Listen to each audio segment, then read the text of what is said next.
Right, Karl. This is where he shines. This is what Karl gets Mondays off for. Yeah.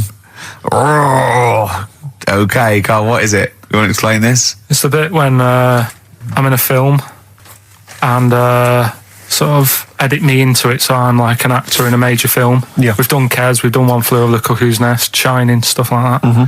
Mm-hmm. This week, it's A Few Good Men. Brilliant film. With Jack Nicholson and that. Yeah. So you listen to this, and will we give the question later on? Probably. Let's give it after this. All right. Yeah, we'll give it after we've heard the clip. I haven't really got one sorted, but I'll think of one whilst it's on. So have a listen to this, take everything in, and then the question at the end. So it's a scene where it's the court case. Yeah. All right. All rise. Call your witness. Yeah, he's just coming now. All right, Jack. Colonel. What? I'd appreciate if he would address me as Colonel or Sir. I believe I've earned it. Defense counsel will address the witness as Colonel or Sir. All right, Colonel. Bit smart today with all the army stuff on. You ever served in an infantry unit, son? Nah, brother did. He was in the army. He got kicked out though because he went for a packet of fags in a tank. Weird, that, isn't it? No, it's not. It's tragic. I wouldn't say it's tragic. I'll show you something tragic. I always carry this book around with me. I always show it to people. It's got like the top 50 weird people in the world in it, right? It's all sorts of weird stuff in it. Look at this one here. It's a fella, right? He's got 2 heads. And the weird thing is, right, is the top 50 weird people in the world. He's at number 50, he's got 2 heads. Right? Makes you wonder what's going to be at number 1, doesn't it? Are these really the questions that I was called here to answer? No, but look at it. Imagine if you were his mate. You wouldn't get a word in edgeways, would you? If you maybe he didn't have any friends. Probably right, they say, don't they? They say 2's company, 3's a crowd, so... Please tell me that you have something more, Lieutenant. Yeah, I got loads more. For this fella at number 36, look at him. 3 legs. Little fella with 3 legs, right? Guess what his job is? My answer is I don't have the first damn clue. Well, I'll tell you. He's a juggler. I beg your pardon? He's a juggler. This is ridiculous. I know it's ridiculous. You're probably thinking what I'm thinking. Why wasn't he a footballer? Be great at keep you up, isn't that? I'll answer the question. You want answers? It's just that I'd like to know the truth. Because you can't handle the truth! Gentlemen. Well, I've paid for the book, so I think I'm entitled to know why I don't give a damn what you think you are entitled to! You better get somewhere fast with this, Lieutenant. What about this one, then? This lad here, he's 12 years old, he looks 48. What do you think? No. Why not, though? You said you didn't want to know any more about the juggler. You didn't say you didn't want to know. I know what I said. I don't have to have it read back to me like I'm... All right. Lieutenant, do you have anything further for this witness? Well, just wanted to know if you thought Mr. Webfoot at number 42 should have took up swimming, but... Absolutely. Yeah, you'd say that now, wouldn't you? Forget it. Well, I don't know what to say, really. That's Karl Pilkington in the film A Few Good Men with Jack Nicholson, acting alongside Jack, and I have to say, giving him a run for his money. I think Karl is a really good actor. I genuinely think that. Should we put him in something? Yeah, definitely. Okay. All right, what's the question? What's his forte, do you think? Just sort of playing that sort of stuff. Okay. Deep stuff. Yeah, okay. Yeah, so we can sort that out. Think of a question there out of that little lot. You've not got one? Well, what I've got, it was at number 36, whatever it was. What was it? Don't know. Let's. It was number 50. It was at number 50. Yeah, all right then. Okay. Yeah, who's number... what? Yeah. Well, yeah, what was on about the guy who was at number 50 in the 50 book. weirdest people list? And just text in 83 XFM and put your address on there as well and that. What prizes are there, Karl? Loads of stuff. Yeah, let me just have a quick look. Oh, that's actually not bad. There's Lord of the Rings on there. Michael Palin's Around the World in 80 Days. If you've not had a chance to see that yet, it's been repeated about 80 times. Look Around You, which is an excellent show. That's Yeah, it's funny if you've brilliant. seen that. There's some other good stuff. That's not too bad. And also the relatively poor stand-up DVD, Ricky Gervais's live Animals show, which is mediocre. Can't give him away. Yeah. All right. And you can win all those prizes if you can answer which question again? Who was the fella who was at number 50 in my book? What was up with him? Excellent. Right, so let's got to play Thorns. some Thorns. It's the most beautiful track. I can't get enough of this. You'll love it. You'll love this. Billy Bragg, the Sunday Boy on XFM 104.9. Ricky's laughing because he's just thrown something at Carl. It made him jump. Yeah, that's worked well. Here are the prizes for the film quiz thing, which I think is what it's called. Brilliant. People will be loving this. It's Trance Anthems, Brilliant. 2003.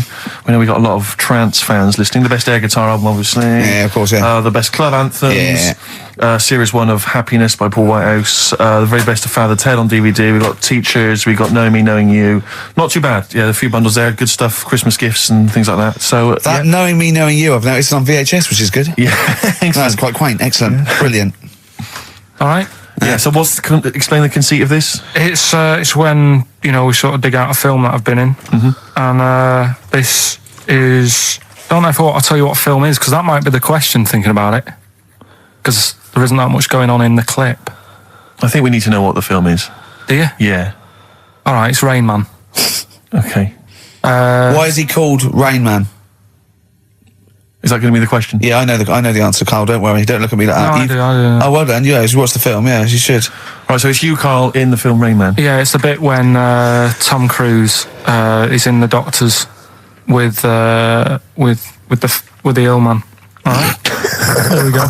You ready? Well, I'm not a psychiatrist, but I do know that his brain doesn't work like other people. Wait, I am sat here. Don't go talking about me like I'm some sort of div kid. Got a good brain. Works well. It stores all sorts of information and stuff, doesn't it, Tom? He remembers things, little things sometimes. Well, don't say like that, little things, as if it's stuff that isn't important. Are you good with numbers? The doctor's asking you a question. Yeah, no, I'm just thinking. Good with numbers. It depends. Not that good at maths, but I remember facts that have got numbers in them. Like I know that one person in 2 billion will live to be 116 or over. Right? Weird thing is a lot of them are Chinese, so sort of makes you wonder if they're lying. I'm afraid I don't understand what you're talking about. What do you mean you don't understand? It's not. All right, here's an easier one for you then.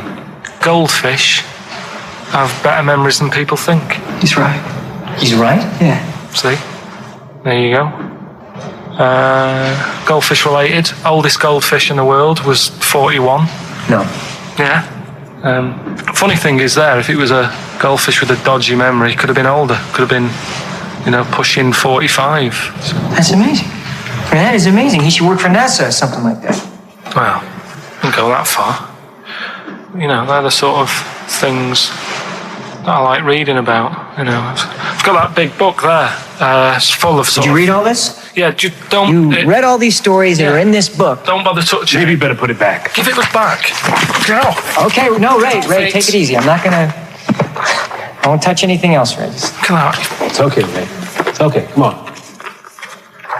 Can I ask you something else, Raymond? No.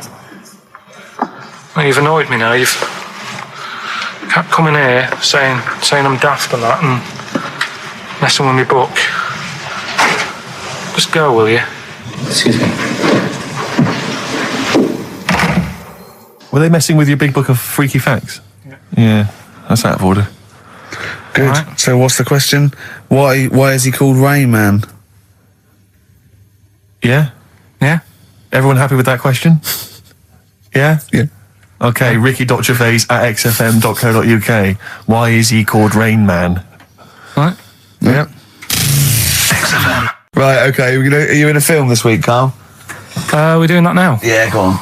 Get it over with. Hang on a minute then. Get it over with. Let's get this show over with. We can go home. You can go off to Lanzarote and sit on some ash. Some charcoal. He's not happy about that. That's annoyed him. The listeners have all ganged up on him. Yeah. XFM giving him 2 CDs. We've had more calls for his resignation this week than ever before. What do you think of that, Carl? What do you mean? There's another reason. Do you know what I mean, though? Because he's grumpy, he's not just giving it, he goes, well, I can't help it, can I? I don't want it. You're being paid well to do a job. People have tuned in to be entertained, to have good songs. Me and Steve are working I'm pressing here. the buttons. I'm paid to press the buttons. That's what I'm doing. Has every CD started on time? Then why would they give you Monday off if you just paid to press the buttons? Don't get every other Monday off, do I? So have you stopped doing that now, have you? Well, yeah. Why? Because there's work to do in that. But I'm not moaning about it. Let's get on with it. Right, Scrooge, right, is the film that I'm in. Thought I'd do a Christmassy one. Okay. Right? Yeah. So get people in the Christmas mood and that. Yeah, you have. Yeah, you have got people in the Christmas mood. You're like Santa visiting them. So It's you in the film Scrooge. Yeah, Which yes. version of Scrooge? the old one. Is it? If it's just you moaning with bells, I'll be annoyed. Right, go That on. is essentially Scrooge. yeah. Right, Scrooge, listen to this, and then there's some question at the end, All right. and you can win some stuff from that. Yeah. All right. Yeah.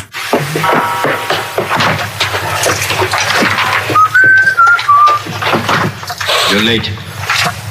Only 20 minutes. What do you mean by coming in here at this time of day? I've just been doing some Christmas shopping, haven't I? Probably do some more shopping on Monday because it's my day off, isn't it?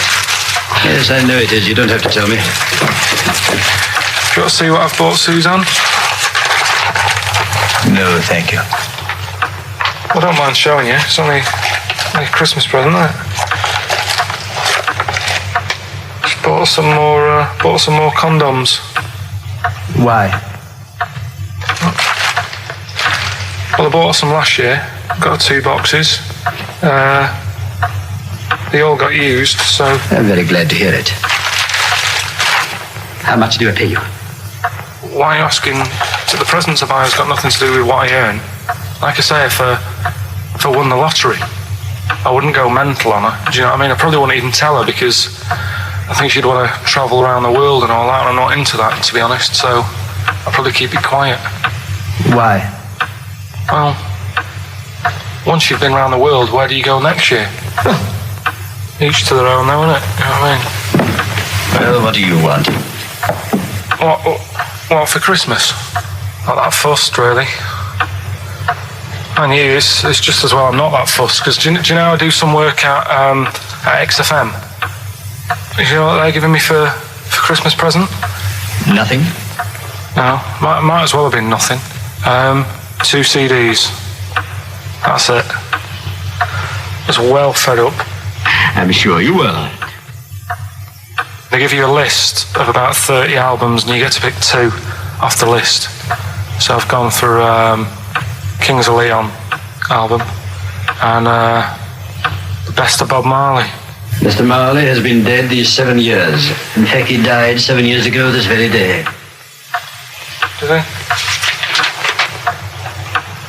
Do you know what sort of donuts Bob Marley likes? It's not my business. No, it's not a proper question. It's an old Peter Kay joke. He likes the ones with jam in. Do you get it? Garlic bread. It's good, isn't it? Excellent.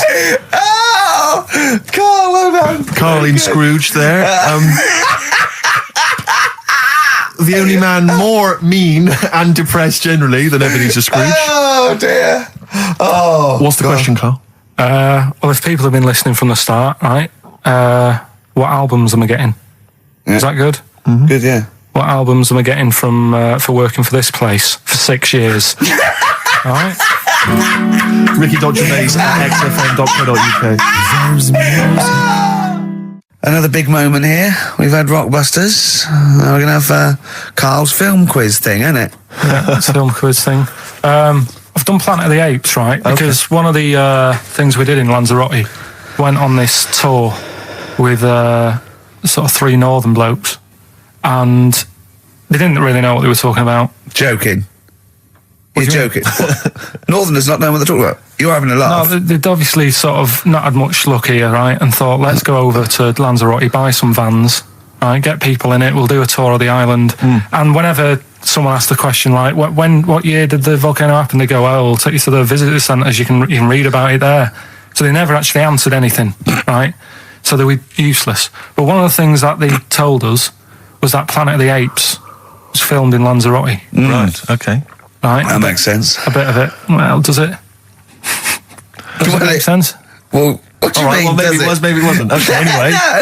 No. I mean, if they wanted to show sort of an barren, sort of post-apocalyptic sort of subject, choose where you went on holiday. Yeah. Obviously.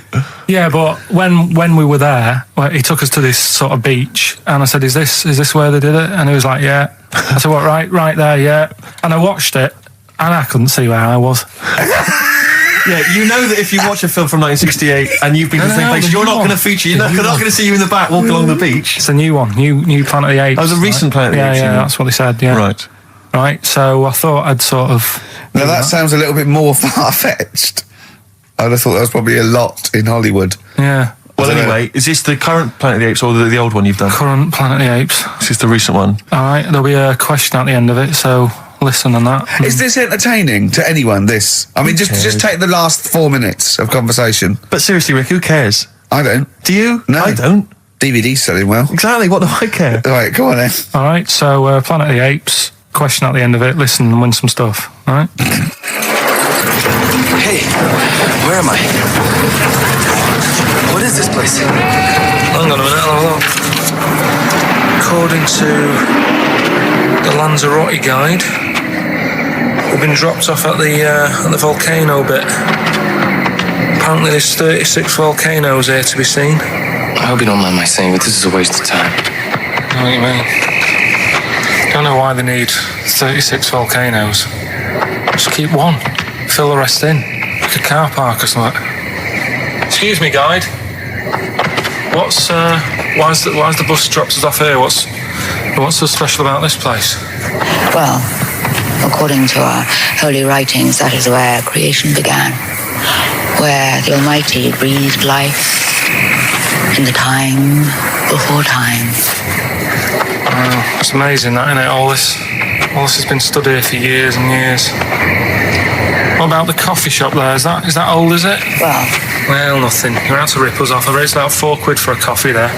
Always ripping people off. That's what annoys me with these trips. You get us in the middle of nowhere, we die in a thirst. I'm not able to do without. The reason I've come here, I believe this is where they did Planet of the Apes, innit? Love monkeys. Especially the ones in Planet of the Apes, because they talk and that. Talking monkeys can't exist. Joking, aren't you? Of course they can. Getting up to all sorts of stuff. I read about a monkey the other day who worked on the railway. Right, there was another one about a chimp that did a bank job and went off to Spain to sort of. Shut up! Oh, hey. What is that? Little monkey fella. He's come from that little coffee shop. It's been serving coffee. Now that is worth paying £4 for. No, you're teasing him. I'm not teasing it. It's working, isn't it? It's serving the. We want some coffee. Get us some coffee. I've heard about this. You can buy coffee that's been sort of hand-picked by monkeys. It's like Coffee Mate, except it's more sort of coffee primate. Yeah. Hello, little fella. We want coffee. What do you mean, we? You're gonna have a coffee, aren't you? What else are you gonna do? Go and look at another 35 volcanoes? I'm staying here. I'm having a monkey coffee. It's brilliant. You find this amusing? Jesus, it's a talking monkey. All right, mate. Have a couple of coffees. Don't start now. We're off duty. I'm starving. What do you mean you're off duty? Have you been on us later? Just get us a couple of...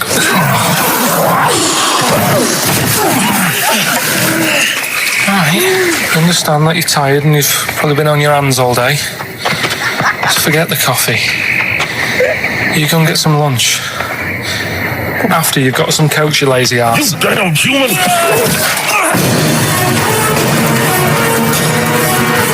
Powerful. Lovely. Excellent. So, what's the question? If you've been listening to the whole show, how many volcanoes do I think's on the island of Lanzarote? Okay. Yeah. I might have it wrong. what I've been saying, but it's roughly around that. Yeah, so what have you been saying? Yeah. Yeah.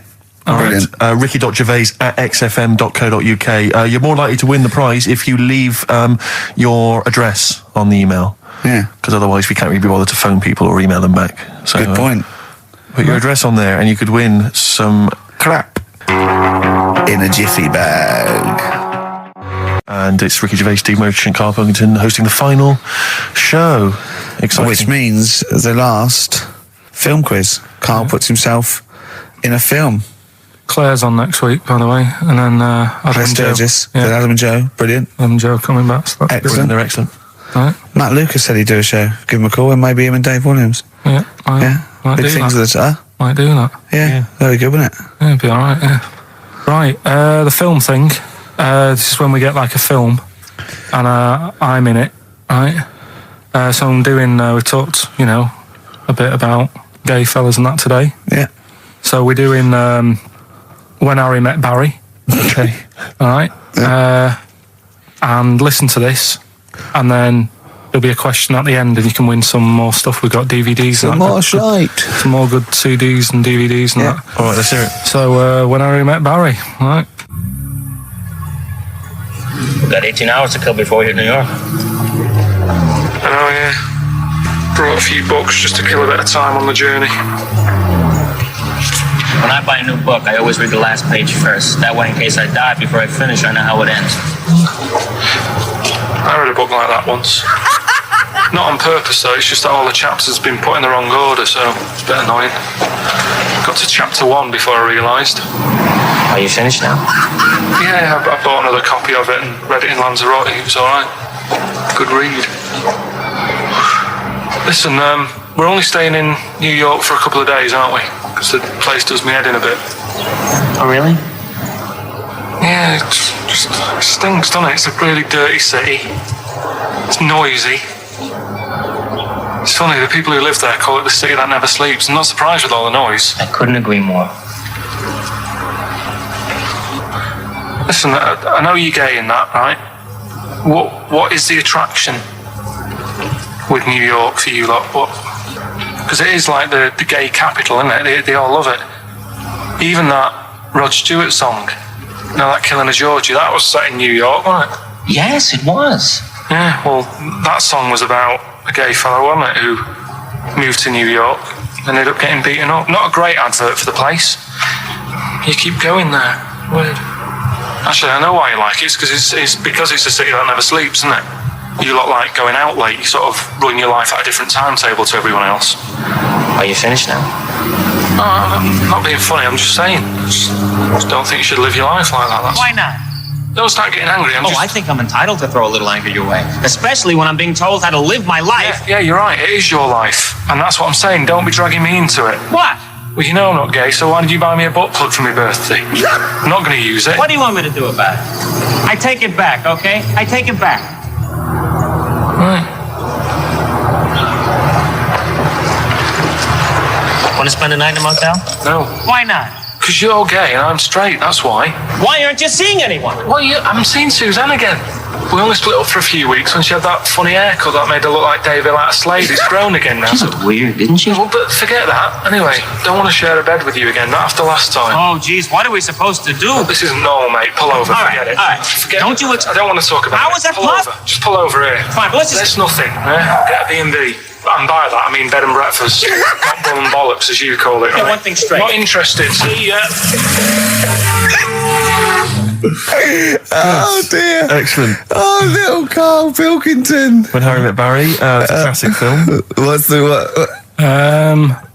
What song was I talking about? That, Yeah, we New know. York What song? and stuff. Yeah, what song? Yeah, okay. Artist will do, or the song title, whatever. Yeah, okay. Email only ricky.gervais@xfm.co.uk. We can squeeze in a tune, and then I hope Oh, the Monkey final News. Monkey News. Oh, what tune have we got? How long is it? 3 minutes. It's a nice one, though. Brilliant. Bit of Amy, man. Fantastic.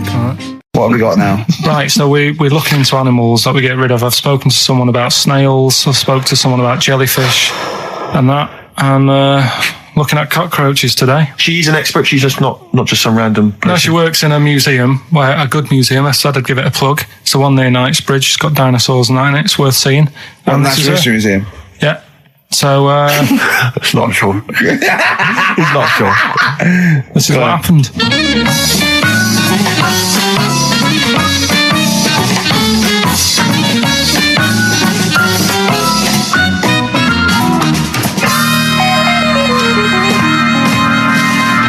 Now, what I'll do, I'll tell you as much as I know, and then you can fill me in if I'm right or wrong. And then at the end of it, we'll get to the bottom of whether we need them or not. Okay. All right. So first of all, the first thing that I found out is that they have 18 knees. That's not exactly possible. They're insects, so they have 6 legs. Yeah. And a knee is usually the junction between femur and tibia. That's sort of classic human knees and every other animal knee. So with 6 legs, you can only have 6 knees. Could somebody sort of got mistaken for seeing one that was a bit double jointed? I think you're grasping at straws or something. All right. Well, we might have to come back to that one then. Okay. They can hold the breath for 40 minutes. Well, they don't do that because they don't breathe in the same way as us. They breathe through little spiracles, holes down the side of the body. So, no, they're not a very apt simile because the method of breathing is so different. What do you mean? Because insects have a totally different system. They don't have lungs in the way that we do and just breathing through one part of the body. They're actually breathing through every segment of the body all of the time. So even though they've got their mouth shut, they might be able to slide. Nothing to do with breathing. So only just feeding. So you see, maybe that's where someone's gone wrong. Someone's got hold of one and sort of taped its mouth up or something and got bored after 40 minutes and said, well, we'll call it right. right. It's a pretty unkind thing to do to an insect, even to a cockroach. Yeah, but it's all... You can't do that. Yeah, but... No. Pretty unkind thing to do anything, even a cockroach. Something else I found out. Yeah. They can live for a week without an head. Well, that's true if they don't bleed to death in the process. But the weird thing is, when I told you that they had 18 knees, you seemed a bit sort of like, don't talk ridiculous. But then we're talking about an animal that can live without an head. So there's a little bit of truth in that one, yeah? Yes. Why, when it was invented, has it got that facility? Say if someone said to humans, we could do that with humans, and, you know, if you lose your head in some accident, it gives you a bit of time to sort of go back to your family and maybe write them a note. You won't be able to have a chat, but write them a note saying, it was my own fault, and it was nice knowing you. Well, that would be a useful facility, I agree, but cockroaches are great survivors. I mean, they've been around for over 300 million years. They're one of the most primitive insects. All right. Well, I've also, is it true that they do a lot of resting? Apparently they can sort of rest for 75% of the time. Rest? Yeah, they just sit about doing nothing. It's probably true of a vast proportion of the world's fauna. I mean, maybe the 25% that they are working, they're really giving it some, so it might make up. They're probably searching out food and, they can slow down considerably. You can chill insects in the fridge and they'll become very, very quiet. You might think they're dead. Yeah, but I'm sure, you know, if we were sat in a fridge, you know, we'd go a bit quiet, wouldn't we, you know? Well, you might not know much about it, of course. Yeah, but... You're not quite reading the right sources. Well, I've been using the internet. I'm sure there are many useful sources that you could find there, but some of those seem to have been a little misleading to you. So you don't agree with a lot of what I've told you there? No. So cockroaches, can we get rid of them? No. So we're keeping them then? I would say so, yeah.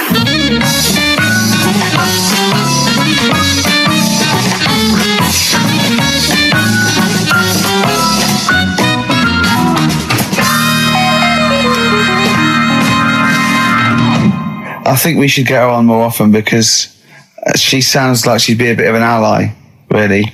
Because she knew immediately that you were talking nonsense. She even said, I think you should be more concerned about your sources, which I've been trying to tell you for a year. Right? The fact, I mean 18 knees, where did you get that from? It was on the internet. They can hold their breath for 40 minutes. I mean, I don't know what you read and take on. Mad world, don't it?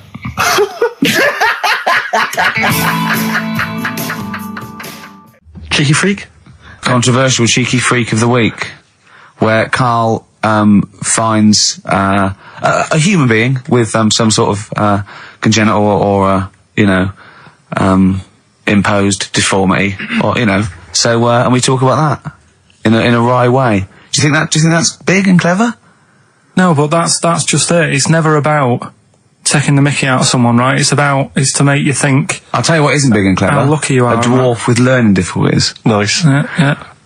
Well, we'll explain it to you. See, you know the sort of things I find incredible. Go on. Mirrors. Shiny objects. Kettles. Yeah. Oh, God. Well, listen, remember the time when I told you about the baby that had a baby? The baby that had a baby. The baby that had a baby. Yeah. It's happened again. No, it hasn't. Well, it didn't happen the first time. It was in the papers, I think, on Monday, in all the tabloids. So it's a twin where one has grown and the other one is still at a fetal level. No, it wasn't, though. It had grown. He was saying to his mum... Who was saying to his mum? The little kid who was 7 years old. And he kept saying... Yeah, he was pregnant. And he was pregnant? Yeah. I know. What do you mean? And he was saying to his mum, oh, God, I don't feel well. And, his belly was all swollen, and they thought he'd just been eating cake or whatever. And he was saying, I can feel something moving about. And they were like, stop messing about. There's nothing wrong with you. Eventually, I think he was in gym at school. In gym? What, Jim was pregnant with him? It was like a Russian doll. He was at school, right? Just about to do sit-ups or whatever they do at school. Yeah. Right? And flew out across the room. The teacher goes, you're a bit fat. You look a bit pregnant. And so best thing to the doctors took him, said, you're 7 years pregnant or something like that. What? What? Or something like that? You're 7 years pregnant. Or something like that. You see the doctor. Carl, why don't you think about what you say before you say it? See the reaction I get. Now, the gazelle, I didn't get excited like that. 7 years pregnant.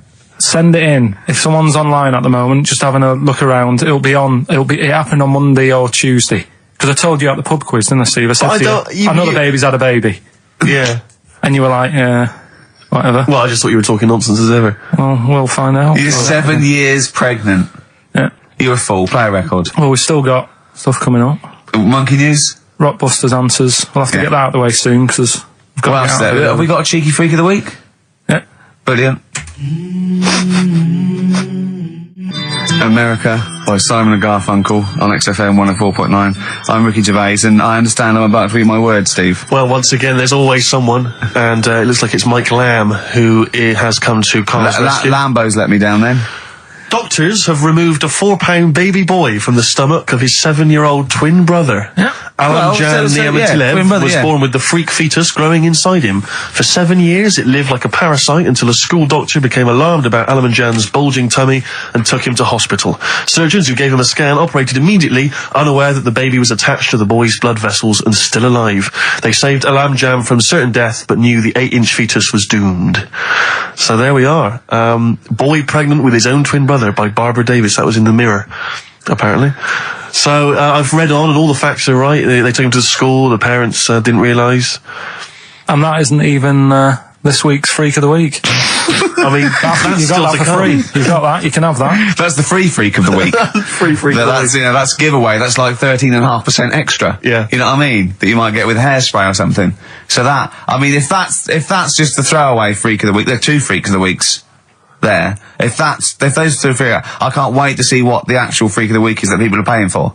Is it incredible, Carl? I'll tell you what. Something else you can have for free. Go on. Another sort of freaky thing, right? I was watching this programme in the week. Right? What? I don't know what it was. But it was about, I just saw this little fella on it, right? What do you mean, little fella? He was doing this history thing. Oh. Right? Yeah, I know what you mean. So is this he's found out that a Viking was a bit like him? Yeah, that's it, yeah. He was boneless or something, or he's... Well, that's the weird thing. What do you think of that, Steve? He's what? He's boneless? No, he was called Harry the Boneless or something. Yeah, but you know what you're going to get there, don't you? That's what I mean. Always have a name, Elephant Man, you know. Harry the Boneless. Where is he? You know what I mean? I'm meeting someone, waiter, what's his name? He's called Harry the Boneless. He's over there flapping around. Yeah.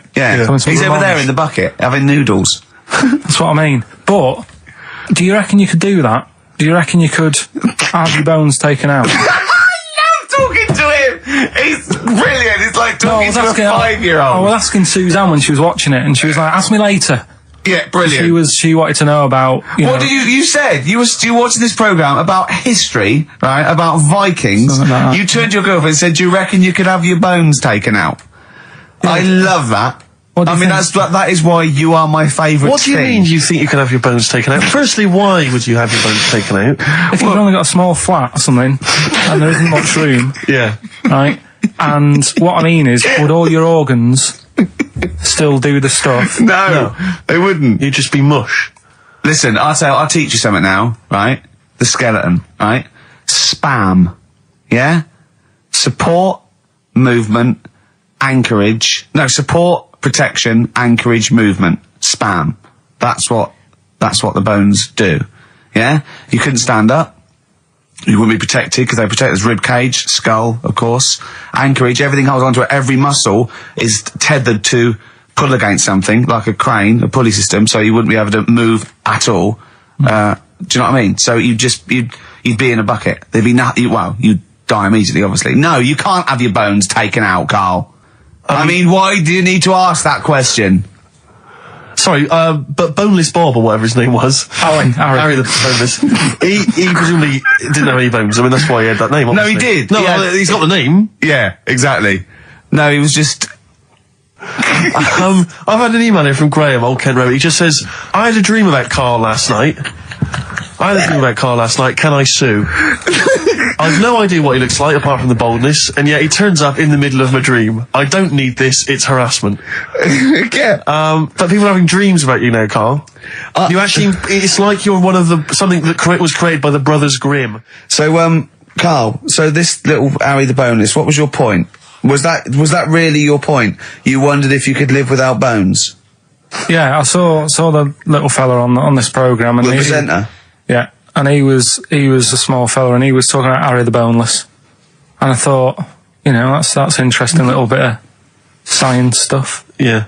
Yeah. Well, yeah, that's about it on him, really. All right, well, that's just another bonus cheeky freak of the week, isn't it? That's not even the freak of the week either. No.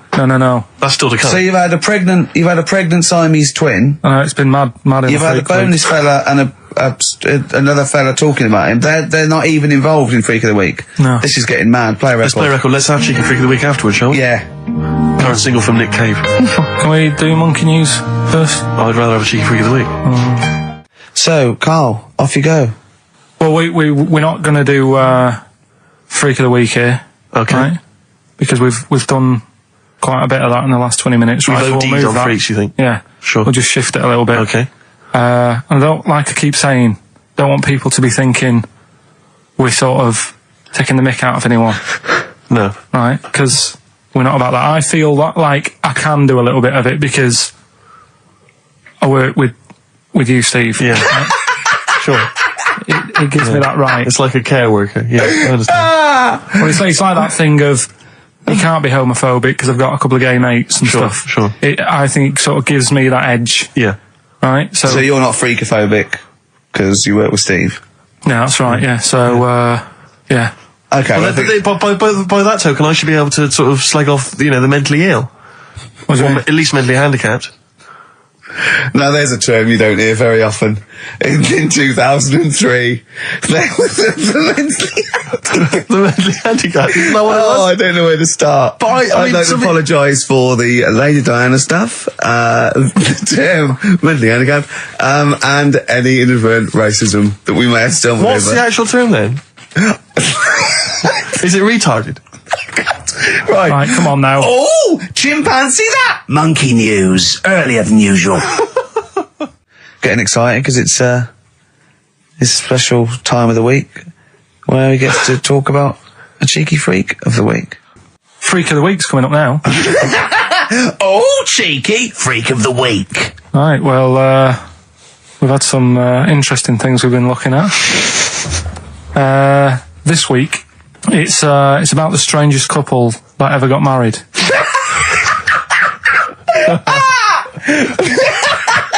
And we've had 2 sets of chimps, so it's stranger than that. Oh, it's not Dale Winton and Nell McAndrew, is it? It's not your parents, is it? Well, we're going back again to about, I think this is about 19...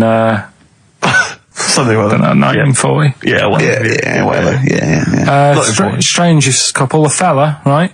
He had the skin of a lizard. He had the skin of a lizard, okay. And the woman who he Which married... he used as a condom. The woman who he married. Airiest woman ever. Right. And that was their act. They used to tour the world, and they'd say, it's like, a couple who've met, they're having a great life. Just get them out on stage, here they are. And they'd what do you mean he had the skin of a lizard, first of all? That's what he said. He had some sort of some illness. So he was called Lizard Man, and you like that because it was good description. I thought that's good. I'm here. Hello. We've booked a table for 2. Who are you meeting? I'm meeting Lizard Man. Oh, he's over there. Yeah. You know he is, right? Yeah. I'm meeting the hairiest woman in the world. She's over there. Yeah. Yeah. So what did they do for their act? Now, bear in mind that we had some Siamese twins last week, and their act was having a bath. Yeah. So I hope it's an improvement on that. What did Lizard Man? He came out and ate some flies, did he? I don't really know. I just think they stood there on that. When you read this and it goes the most interesting fact ever, Lizard Man, and you go, that's enough. That's enough. I can extrapolate from that. Well, straight away I start thinking. I'm thinking, right. I wonder if they got the wedding photos. Right? And then, like you said, that they had a kid. Oh, what would that be like? Exactly. It'd be like an ostrich, wouldn't it? It would sort of like... That's what I was thinking. What did you think it would come out like, the baby? I didn't think what that looked like. I just was thinking, parents' evening. You wouldn't want them coming up to the school, would you? So little Johnny, who starts off relatively normal, he's quite good at, he's good at nature, isn't he? And his mum and dad come into the room and they'd be looking around, wouldn't they? Well, it's always like that thing at school when, like, you find out your mate's mum and dad are really old. Right, Have you ever seen that? Yeah. When you go, your gran and granddad bought you? Yeah. Mum and dad. Yeah. And you go, It is weird. What's that we're talking about? He calls him mum. What was that? Oh, sorry. do you know what I mean? Yeah, And that's always strange. If you had Godzilla and King Kong as your parents, and it was, they're always fighting. They're always fighting, and like you say, you're in a school play or something. You wouldn't tell them, would you? You wouldn't want them coming up with a video camera. He didn't tell his parents he was in the... Well, exactly. You did Little Donkey, you didn't tell your dad, did you? And he came along and videoed it. Yeah. Kept it quiet, don't want them to know anything. But you didn't... What was it was meant to be playing? You had a little drum, didn't you? Yeah, I was doing... I had a little drum. I think it was meant to be playing We Three Kings. Yeah. But we started doing Little Donkey, and I thought, I can add a touch to this. Sure, you improvised. Started playing along. It was like the first remix, wasn't it? It went down well. But yeah, that's all I was thinking with the Freak of the Week this week. That's what I'm saying about Freak of the Week. It's to get people thinking, right? Thinking how lucky they are. That, they don't have to... comb their face. What are you talking about? What do you mean? Freak of the Week is to let people know how lucky they are. Just... What about the little freak you're talking about? What are they thinking? They're going, oh, he's talking about me. I'm a little hairy lizard man on a stick. Pop in, give us a call. I thought, that's what I'd like to do on a TV programme. That's what I want to do. I want to go and meet these people and say, right, let's just go shopping. Let's, we'll film what your normal day's like. Yeah. Let's pop out, nip into Sainsbury's or whatever. Yeah. Buy a comb. Park right up close to it. You know what I mean? Yeah. So what you're saying is you just want to get a little message out there, which is that there's always someone worse off than you. Well, there's proof of that in this room. You know what I mean? Oh, Carl, when's your train? In a minute, I'm going to get going now. I'll see you later. Thanks, Carl. Brilliant. What are you playing? You going to play a song? Kirsty MacColl. Yeah. I'll see you later. Kirsty MacColl, New England. Karl Pilkington has left the building. He's rushed away. He's on his way down to Cornwall. And we're left by ourselves. Indeed. In the room.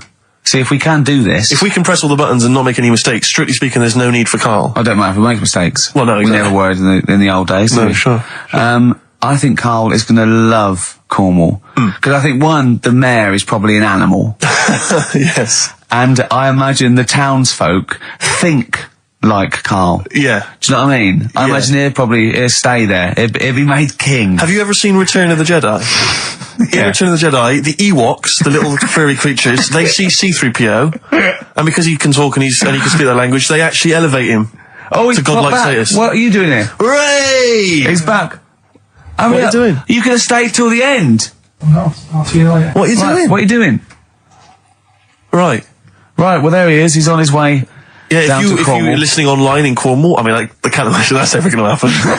But, you know, on a clothesline with a bean tin at one end and a big bean tin in London. Or if I'm cool in London. Yeah, or if the foil helmet you wear to fend off laser rays from aliens out of space are somehow picking up the show, then Karl's on his way. Look forward to meet the bold one. Because he's got a sort of like, you know, the obligatory sort of red face that would go well down there now. Because I think he's been out in the sun, or he was pre-boiled when he came in. But he's rushing down to Cornwall now, going from Paddington Station. So, you know... If you're in the Paddington Station area, you want to pop down there and sort of wave him off, then do. Yeah. Don't be afraid. That's not a dirty sexual act. Wave him off. Yeah, I'd love to wave him off. Did you have a good holiday, Karl? Yeah, it was alright. It's alright. Went down to Cornwall. Now you're going to the monkey sanctuary. Some odd people down there, Steve. Well, don't look at me, I'm not from Cornwall. Well, you're from that sort of area. Well, not really, but never genetically he means. Right. They're weird. Well, you must have slotted right in. What are they weird? What do they look like? Just all sort of odd people. A lot of old people, but not just old, sort of messed up old. What do you mean messed up old? You can't just say that. There was a woman with a funny neck. Okay, in what way was it funny? What did she have a funny neck? If you were writing an essay, you wouldn't say there was this woman with a funny neck. How would you describe it? She sort of had her head like pointed down all the time. Like, don't do it. It's his radio. No, but just for you, I do like that. About yeah. Okay. Right. So brilliant. I don't know. I was saying to Suzanne, I'm not what happened. You know. What do you think? Because Suzanne knows everything. That's the good thing about her being with you. You just ask her what happened to her, and Suzanne goes, "Karl, I don't know. Yeah. I haven't been here before." Suzanne, your girlfriend, or mummy as you call her. Oh, sparks are flying. Yeah. I got a little bit of chocolate. Can you just lick a tissue and wipe it off? Oh. Well, she said it might have been like, because back in the olden days, they carried stuff on the... The olden days? What do you mean the olden days? This woman was probably, what, 50? No, she looked about 70. Yeah. But like I do on Cheeky Freak of the Week, right? I always turn it round and we get, like, something good out of it. Something positive, yeah. I said to Suzanne, I bet she finds a lot of money. Yeah! Always staring at the ground, yeah. Oh, dear. It was always good. So, maybe she just had new shoes and she was admiring them. Yeah. Did you think of that? Before you point the finger and judge? Or a necklace was too heavy. Exactly. So, you're back refreshed. Right, come on, Karl, we've got a lot to fit in now. We've insulted a lot of people. Only about 25 minutes to go. We've got monkey news, we've got rockbusters. Have we got a Cheeky Freak of the Week this week? Could cram it in, see how we do. Do we want it? Well, me and Karl got a joint favourite lyric now. I love you like a fat kid loves cake. Yeah. That's great, isn't it? I mean, I like it because it's funny and humorous and cheeky. You like it because it means something, don't you? You think that's the absolute truth. If someone was to say that to you, that would be the most romantic thing they could say, innit? Because it's... I don't know, I'm just thinking you know what it means. It's like the Elephant Man, right? The Elephant Man, that's what he's called. Again, you know what you're going to get. The fat kid loves cake. You've said it all, you don't have to say any more. I can't believe it. I'll tell you what made his day the other day. I love it. Jonathan Ross said The Elephant Man is one of the best films ever made. Yeah. Endorsed by a celebrity. I know. Well, by a film buff, really. It is good though, isn't it? It is a very good film, yeah. We have got Cheeky Freak of the Week. Right. There's been a lot of stuff going on this week. In the freak world? Yeah. Is it really? Yeah, there's loads. I mean, stuff that we can... The one that hasn't made it. God, this is what it hasn't made it, so we'll judge it on that. Go on. There's a woman, right? Do you know how, I mean, in a way, I thought Elephant Man, it was a bit tight because, you know, they sort of took him on a freak show, did a bit of a road show with him and stuff. Yeah. There's some woman, I think she's in India, like now, who, makes a lot of money because she's got 3 legs and, like, 7 toes, stuff. And she was saying, people pay quite a lot of money. Not Squiddy Patel. It's not that much money, like, compared to here, but over there, it's like loads of money. Sure. And all you do is, you go around to her house and you pay this lot of money, and people just go, oh, look at that. Extra leg. Extra leg. Right. It's quite a lot of money in that. So she hasn't even got to go out on the road anymore, like in the old days. No, that's what annoyed me. It's like, well, you could get to them faster. You go and see them if they're paying the money. Sure. But yeah, what she could do is go in and buy a pair of shoes, right, and then nick one on the way out, because they only put one out, don't they? Good idea. So she could get, 3 for the price of 2. Just one of the many perks of having 3 legs. Just one of having 3 legs. The other one is, keepy uppy. But she'd be good at that. She just stays at home and puts the feet up. But anyway, that's not even Cheeky Freak of the Week. That's coming up later. Oh, brilliant. Steve, you're thinking of taking over as producer, aren't you? Well, I just think it's a shambles. I've asked for Cheeky Freak of the Week, and it appears that Carl's not ready. He's not prepared. No, I can sort of remember it. It's just that I like to have all the information. Contempt for the listener. You've just had a whole bunch of adverts and placebo in order to get it ready. We're having a shout and that. Right, do you want to sort yourself out in future? Yeah, this is what we were chatting about. Someone emailed in about they watched the £200 tumour thing, and when it was removed, it was carried away in a wheelbarrow, right? Carl said, what, even when she had it removed, she still carried it round in a wheelbarrow? And he went, I thought it's sort of like she'd become attached to it. You definitely are my favourite thing in the world. It's great. Look at the way he's looking back. But I think they're all the same. The people, I have had more emails about people saying I watched the £200 tumour and I shaved me arse than anything else. When we ask questions about science, we talk, nothing. High concept, we talk about political issues. One person emailed in, they said, I tuned into the £200 tumour documentary. It looked disgusting, I couldn't watch for long. What were you expecting? Yeah. They might sing and dance. Do a little show for you. Anyway, these are really your listeners, Carl. Now, I think do you know what I mean? You find your niche, you attract your.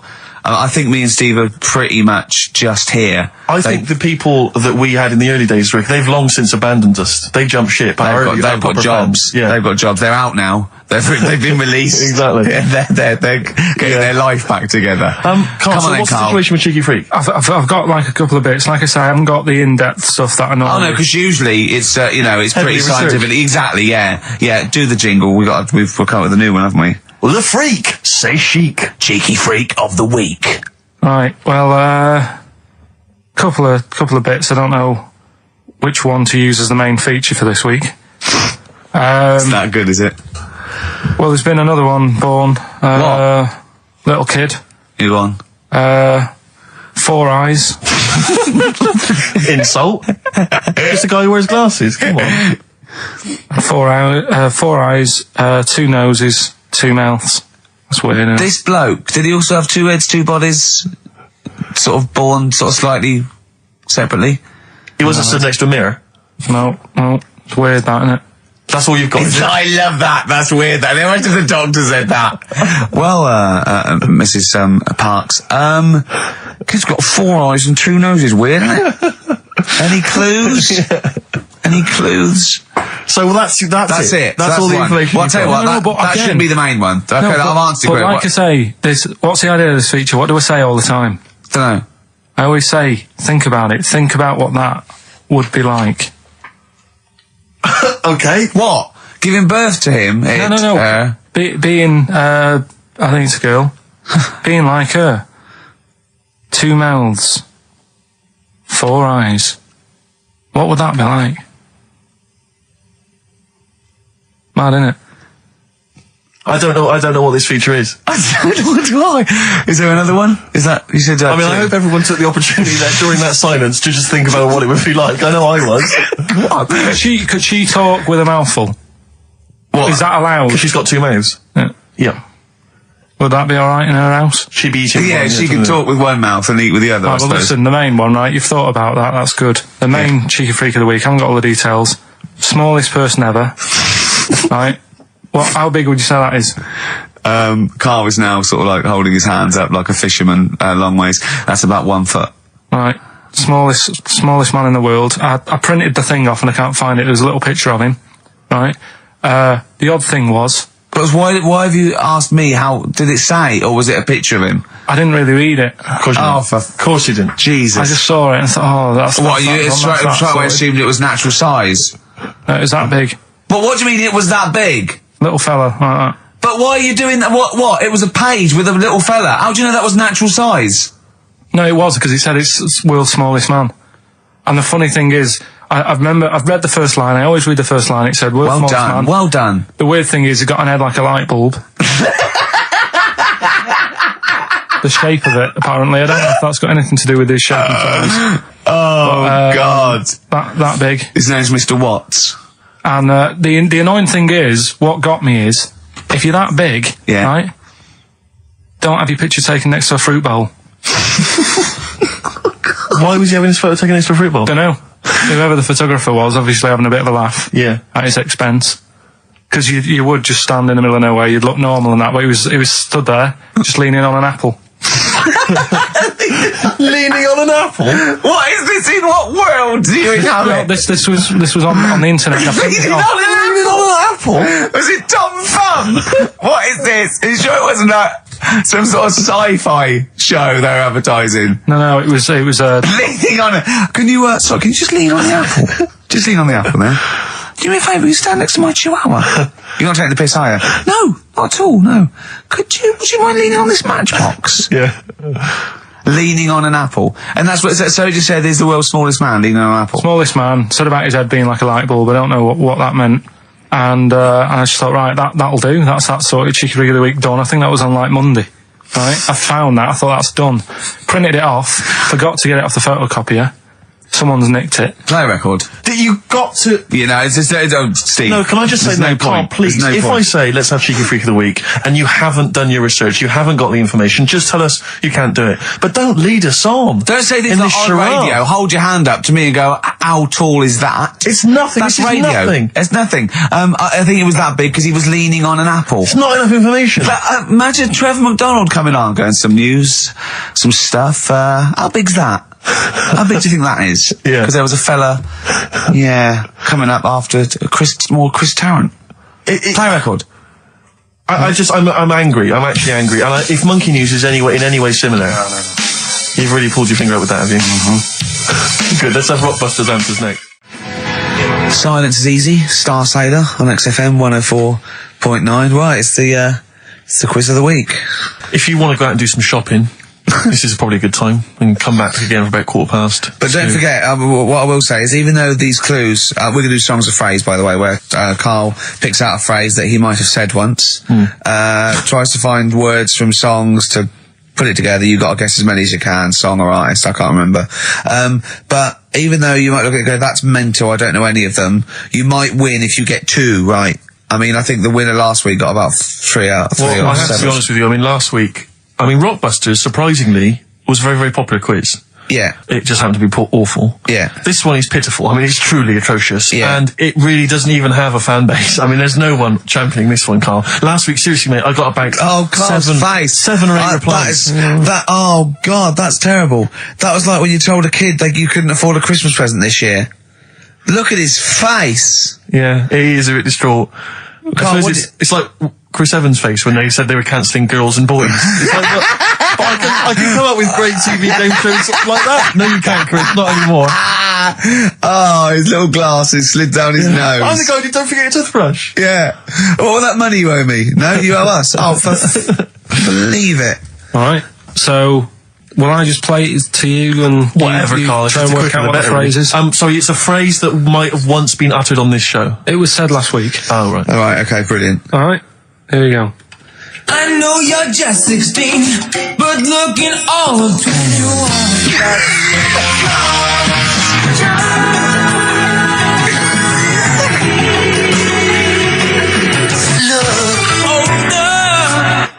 Right, I know what that is. That's ridiculous. What was it? What it is it's something like, right, you're only 16, but you look 26, and the Chinese look older than they are or something, because he said that. The Chinese don't age well. That is mental, Carl. It's the most convoluted, ridiculous, racist piece of material ever to be uttered on radio. Play it again. I know you're just 16, but looking all of 21. That's...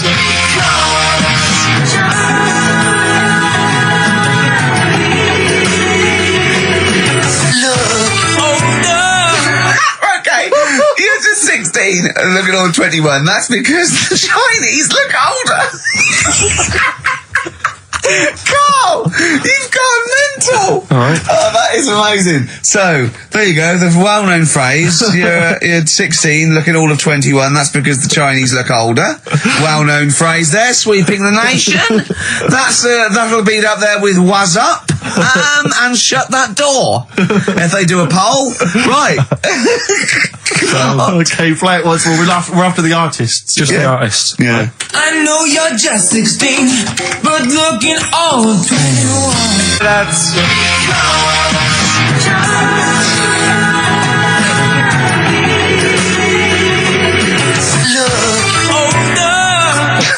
Unbelievable. All right, let me tell you what the prizes are.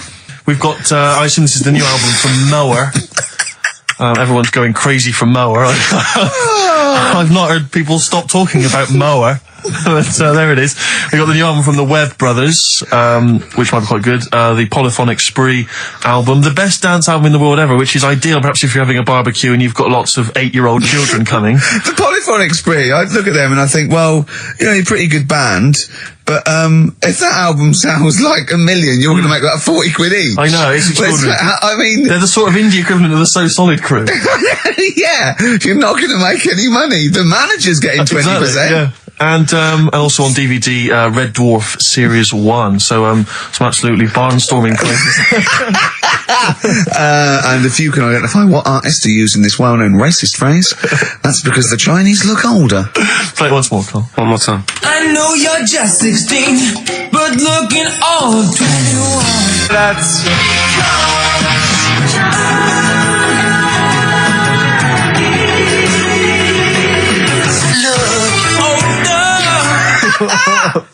Oh, Ricky.Gervais at xfm.co.uk. Play a record. This is Radio. Panic, the Smiths on XFM 104.9. Well, we've done the first half hour, which is mainly genital related. Then we've kicked in with some racism.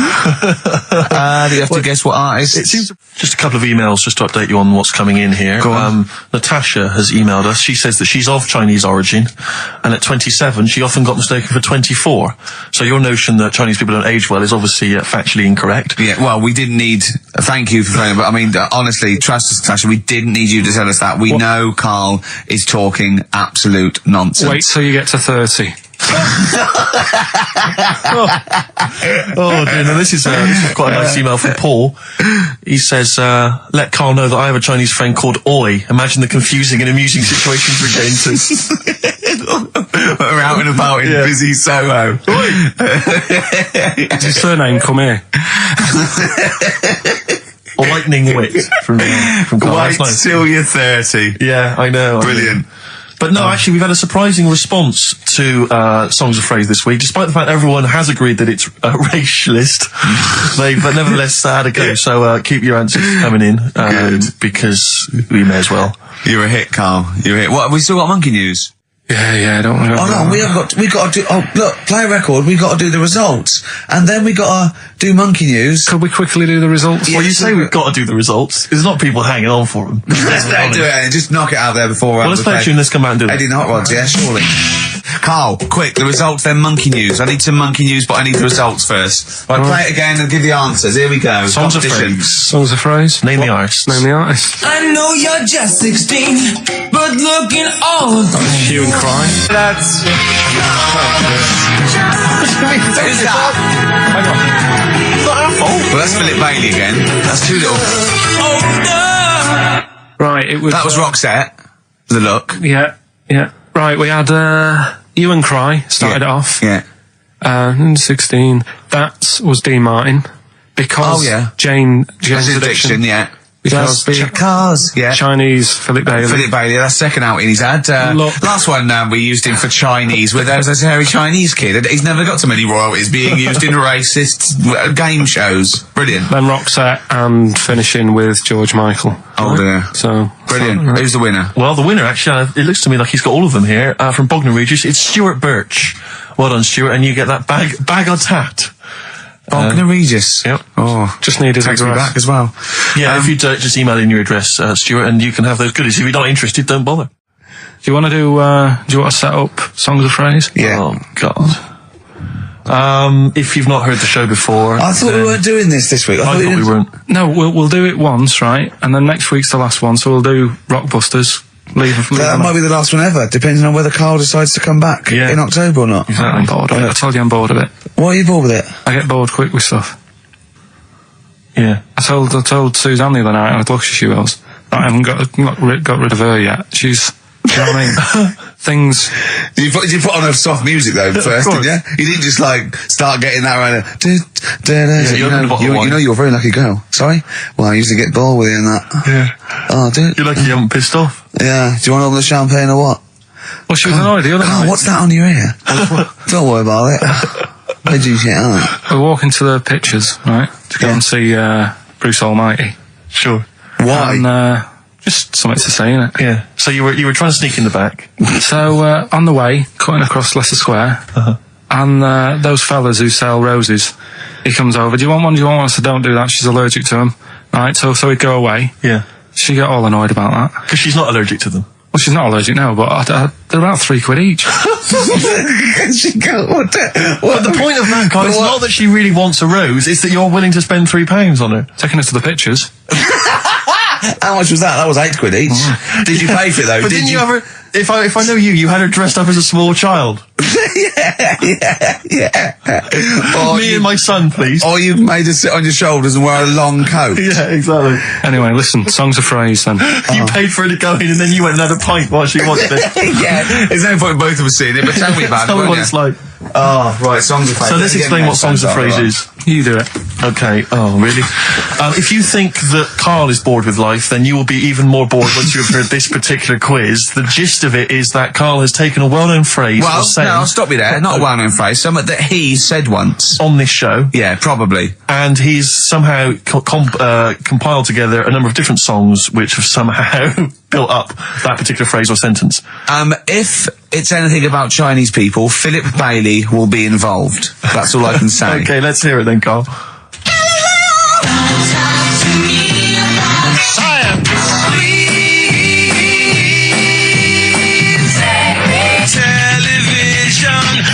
Right. Alright, I don't know what that is. I don't know what that was. This is appalling.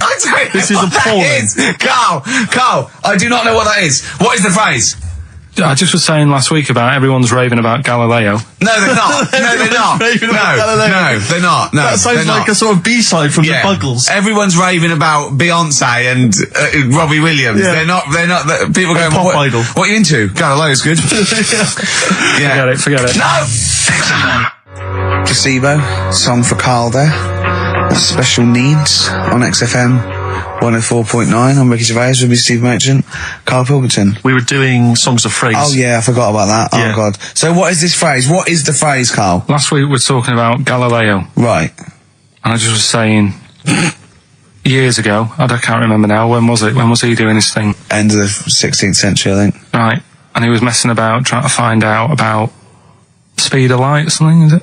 No, he did lots of stuff, Galileo. All I was saying is, gravity, back then, surely everyone was saying, stop messing with that, make us a telly. You know what I mean? There was other things that people would have been happier with, back then. So the phrase exactly is what? The well-known phrase is what? Galileo, it goes like this, doesn't it?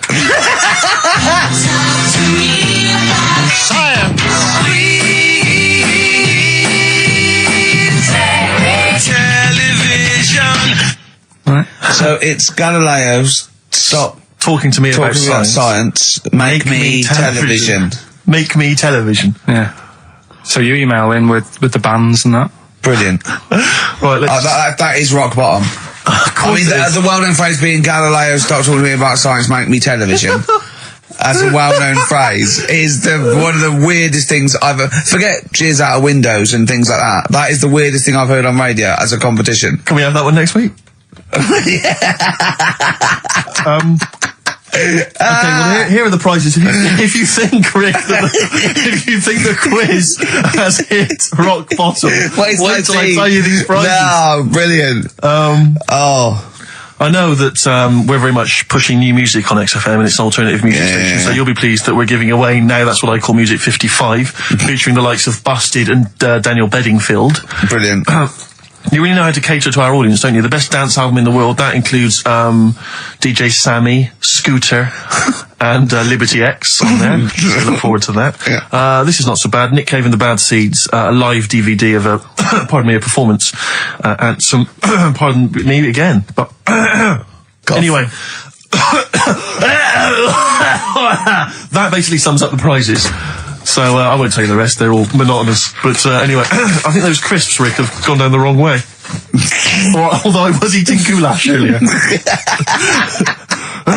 Sorry. I'm fine. So anyway, yeah, that's some of the prizes. And you can win some tat. So if you can identify these artists. The well-known phrase, Galileo, stop talking to me about science, make me television.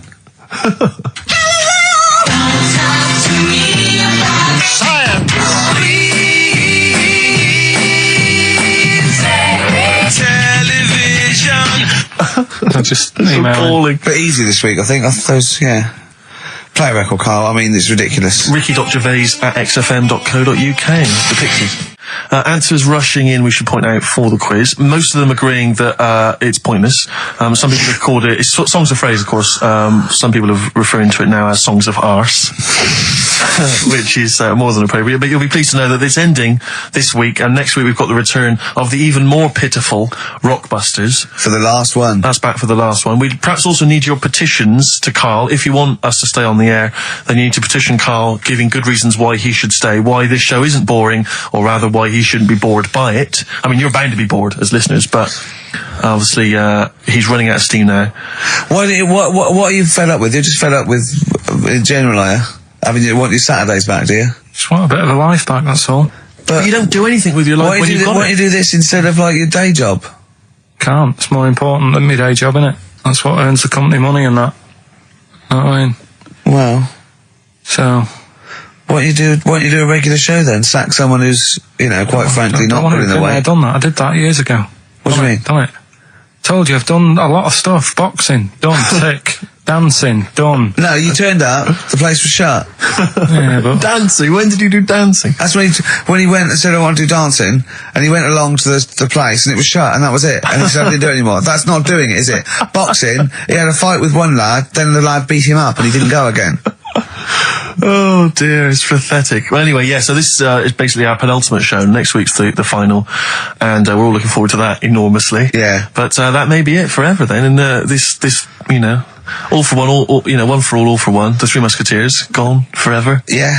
I, for one, will be pleased. Oh, I have to get some of these taped, because I like coming in and sort of, Incidentally, Rick, don't be afraid to nick as many CDs as you see fit on that last show. People have already nicked them. No, I know, but just take whatever you want. If that Four Non Blondes is still there, isn't it? I think it's still there. Because I don't want that to be nicked. Yeah. And I got a feeling, because I don't think there's any Smiths in the library, but there's quite a lot of Gina G. Really? What? What was that sigh for? Nothing. What? Ooh. Play a record. Monkey News is on the way, plus the results. This is radio. You've got to keep talking or playing music. Play some music? Yeah. I was going to say the winner. I don't think anyone cares.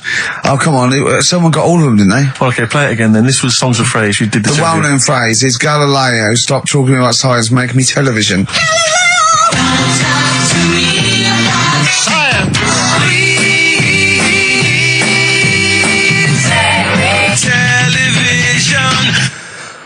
The most convoluted, banal quiz on any radio station ever. I mean, I'm including Moyles, Chris Evans, do you know what I mean? Simon Bates. That's worse than anything they ever did. Apparently, Channel 5 have bought the rights. Anyway, what were the answers, Carl? We had Queen in there, Altered Images, Thomas Dolby, Beatles, Aretha Franklin, and Red Hot Chili Peppers. Well, extraordinarily, Tracy and John Burton from Colchester and Essex got all of those right. Why they would want the prizes, I've no idea, but good luck to them. They can enjoy those at some point. God bless. The Flaming Lips. Yoshimi battles the Pink Robots on XFM 104.9. I'm Ricky Gervais. With me is Steve Merchant and Karl Pilkington.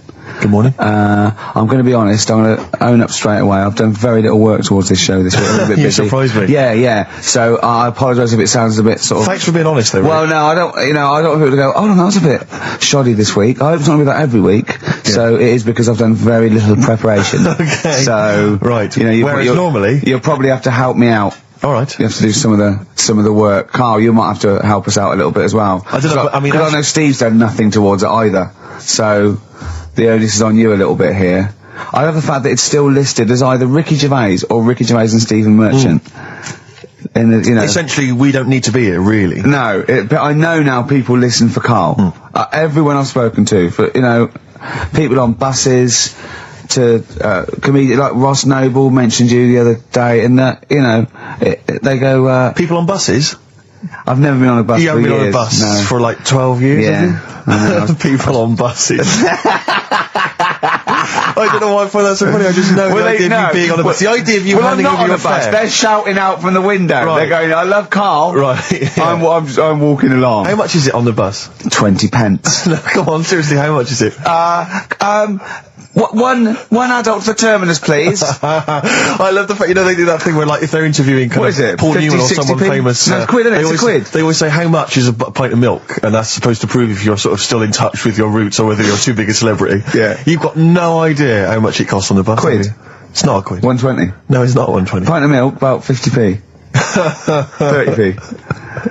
Oh, brilliant. Wow. Oh, because it's fascinating because you gave this stuff up before you became a celebrity, didn't you? You were always lazy. Because people always say to me, like, Ricky seems a bit obnoxious. Who says that? No, they say, no. Who comes up to you and just says that? The guy on the tube did it. I swear to God, he came up. He said, I was watching an interview with Ricky. He said, he's not a nice piece of work.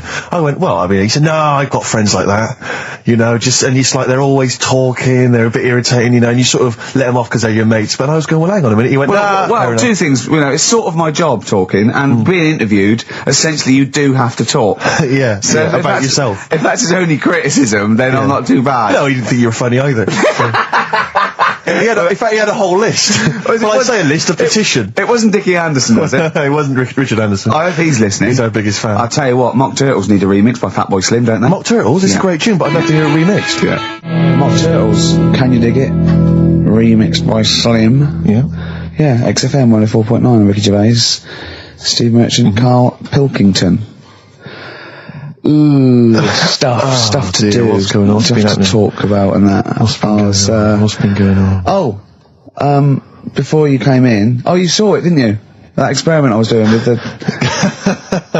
An experiment? Yeah. Well, all I know is as I walked in the building, I passed the little kitchen area, you were hitting Carl on the head with a tin tray. Didn't it make a good noise? It was a great noise, but I'm interested to explain more about the experiment. Well, I wanted to see how hard I could hit him and make it resonate, right, before I either caved his skull in, or, you know what I mean? So... You had to hold it quite loose, so it could, like, vibrate, but you had to grip it hard enough to give it a good whack. Right. And his head's brilliant for hitting stuff on. Is it? It is perfect. Carl, could we recreate that moment a bit later on the radio? You'll notice that you've been on for 15 minutes, I haven't said a word. So it's had a bit of an effect on me. Still a little bit shaken. Okay. Oh, dear. But yeah, do it again later. We were talking about your head a little bit earlier, weren't we? It's not going to mean that you're sort of a bit, fuzzy thinking, is it? It'll be alright. Yeah. So... Can we recreate that later, maybe towards the end of the show? Just hit you on the head with various objects, see which make the best sound? He said talking about Time Out. I said something about in Time Out, and he went, yeah, do you read that? I went, yeah, I read it, get it every week, yeah. He went, there's no point though, is there? He said, because it's like a telephone directory. you know, if you want to look something up, you look it up, but you'd never sort of browse the telephone directory. And I went, that's an interesting point. He went, although I did. When I was in Scotland, I just looked up how many Macs there were, and there was 42 pages of them. How bored are you in your hotel room in Scotland to suddenly start working out how many people start with Mac? Were you sat in your room? There was nothing else that you could think of to do? I've been working. It's when we did the show from, you know, XFM did some stuff from Edinburgh. Yeah. You were sat in your hotel room? Sat in the room, waiting to sort of go out and get some food and that. Sat there. Why were you waiting to go out and get some food? Because we were all going to meet up. We're going to meet up with, you know, with Simon. So you thought, I'm not going to switch the TV on, I'm not going to read a magazine. The telly was on, nothing was on, I wasn't impressed with anything that was on, so I'm looking around the room. I had a couple of the free shortbreads. I love the fact he remembers. Yeah. He remembers a specific biscuit he had. Yeah. That's fantastic. I had a couple of them, and then, looked around, there was a Bible, and I thought, well, I know about that. Yeah. There's nothing in that I don't know. So, got the phone book up, and I immediately thought, there's a lot of Mac this and Mac that in Scotland, Macintosh. Mac Daddies. Macateer, there's loads of names. So I thought, I wonder how popular it is. I wonder just how popular it is. 42 pages of Macs. Did you count how many pages there were? Yeah. Did you just work out from the numbers on the bottom of the page, or did you literally I counted. Right. And how many do you reckon are on a page? There's a lot in there.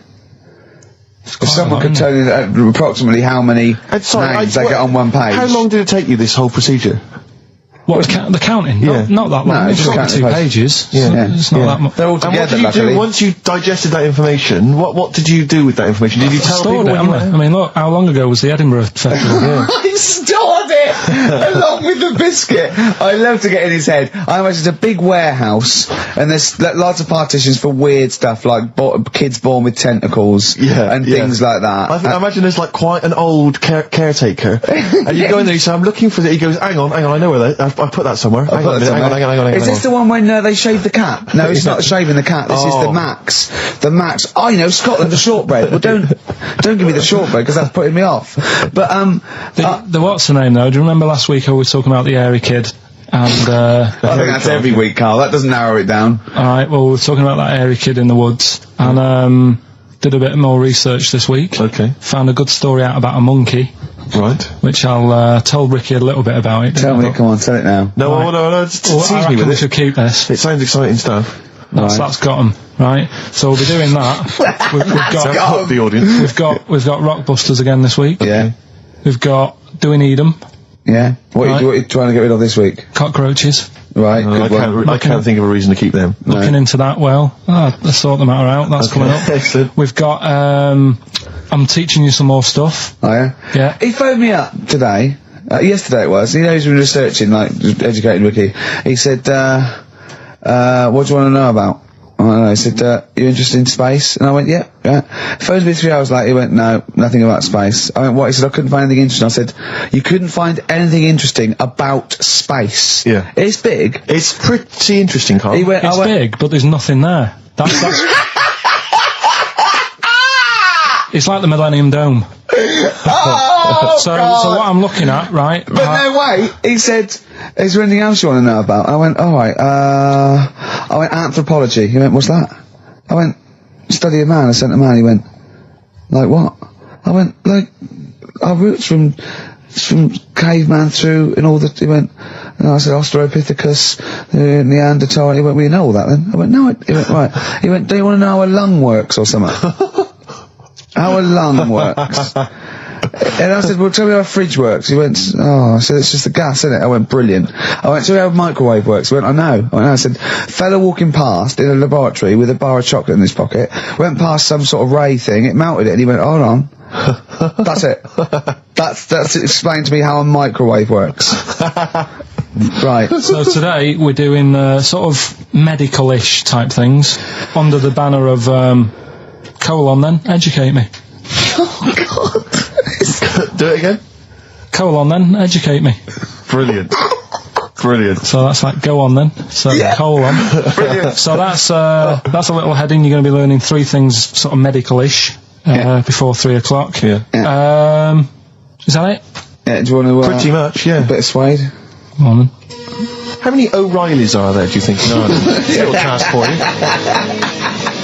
Suede, animal nitrate, That's just really got a Johnny Marr influence at the end, that guitar, isn't it? Brilliant. Still brilliant. XFM 104.9, Ricky Gervais, Steve Merchant, Karl Pilkington. Tell us about this monkey, Karl.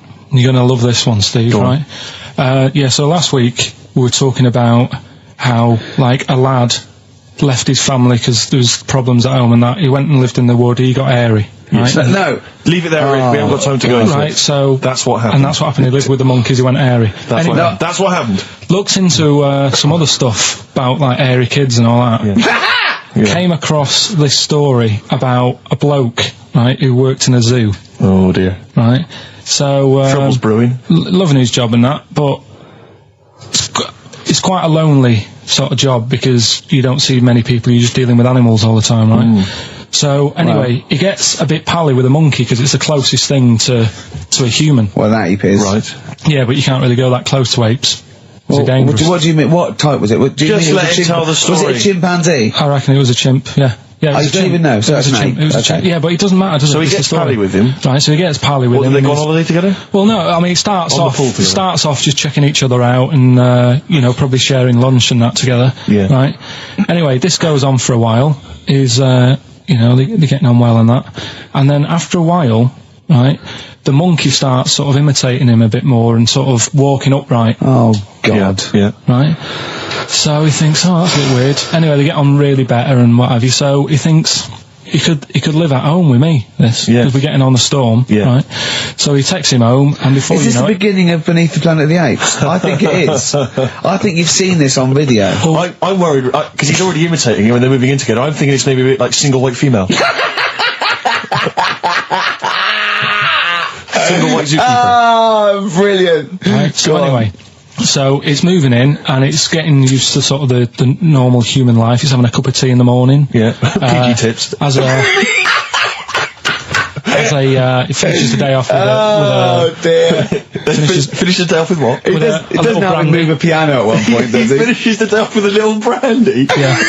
He pours himself a... Is he wearing a smoking jacket? Yeah, I'll tell you what, Carl, you're a maniac, mate. No, this is why it attracted me. It's amazing, right? So he's having his brandy and that, loving his life. Next thing you know, he sort of, I don't know if he loses it or he gets shaved, but the top half of his body is hairless. Right? Apart from his head.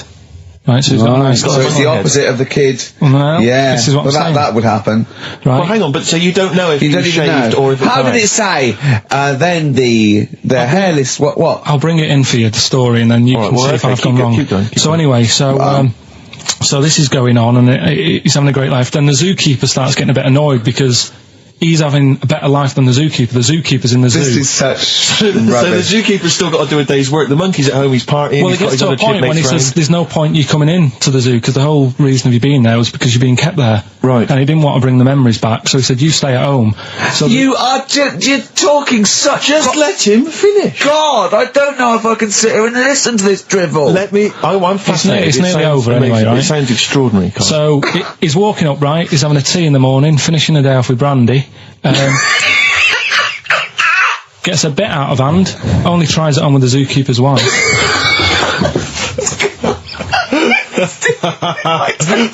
Make him go away, Steve. How does he do that? Well, because he's around humans a lot, he becomes a bit of a charmer. But what is it that he could do to seduce her? Pick fleas out of her? He didn't say. He was built. Yeah, he was well hung. So what about that? What do you mean, what about it, Carl? It's obviously not true. It's obviously not true. This wasn't on the internet. This was in a book. So it's not a quick joke and just put it on a website. This is in a book. I don't understand how... I love that he becomes a charmer. He's got better taste in brandy. Exactly. And what was it that he was doing that seduced her?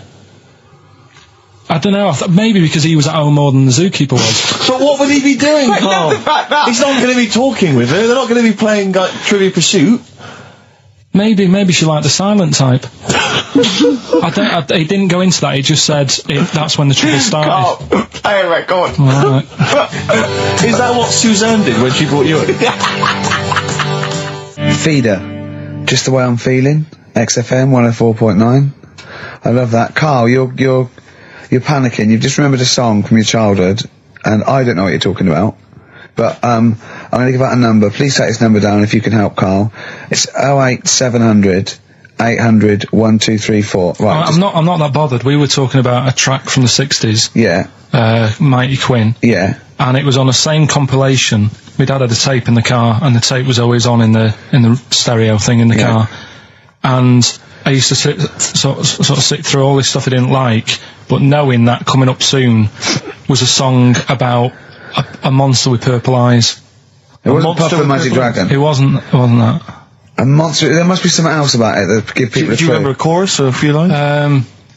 It says something like, it was a one-eyed, it had big eyes, purple, and it eats people or something. The big-eyed purple eater. Wasn't there a song called something like that? The big-eyed purple... And it was a hit, I'm sure there was. A song which is something like the Intergalactic Purple Eater or something like that. It's a novelty song. Rubbish. What, by the Bonzo Dog? Yeah, it's that sort of thing, yeah.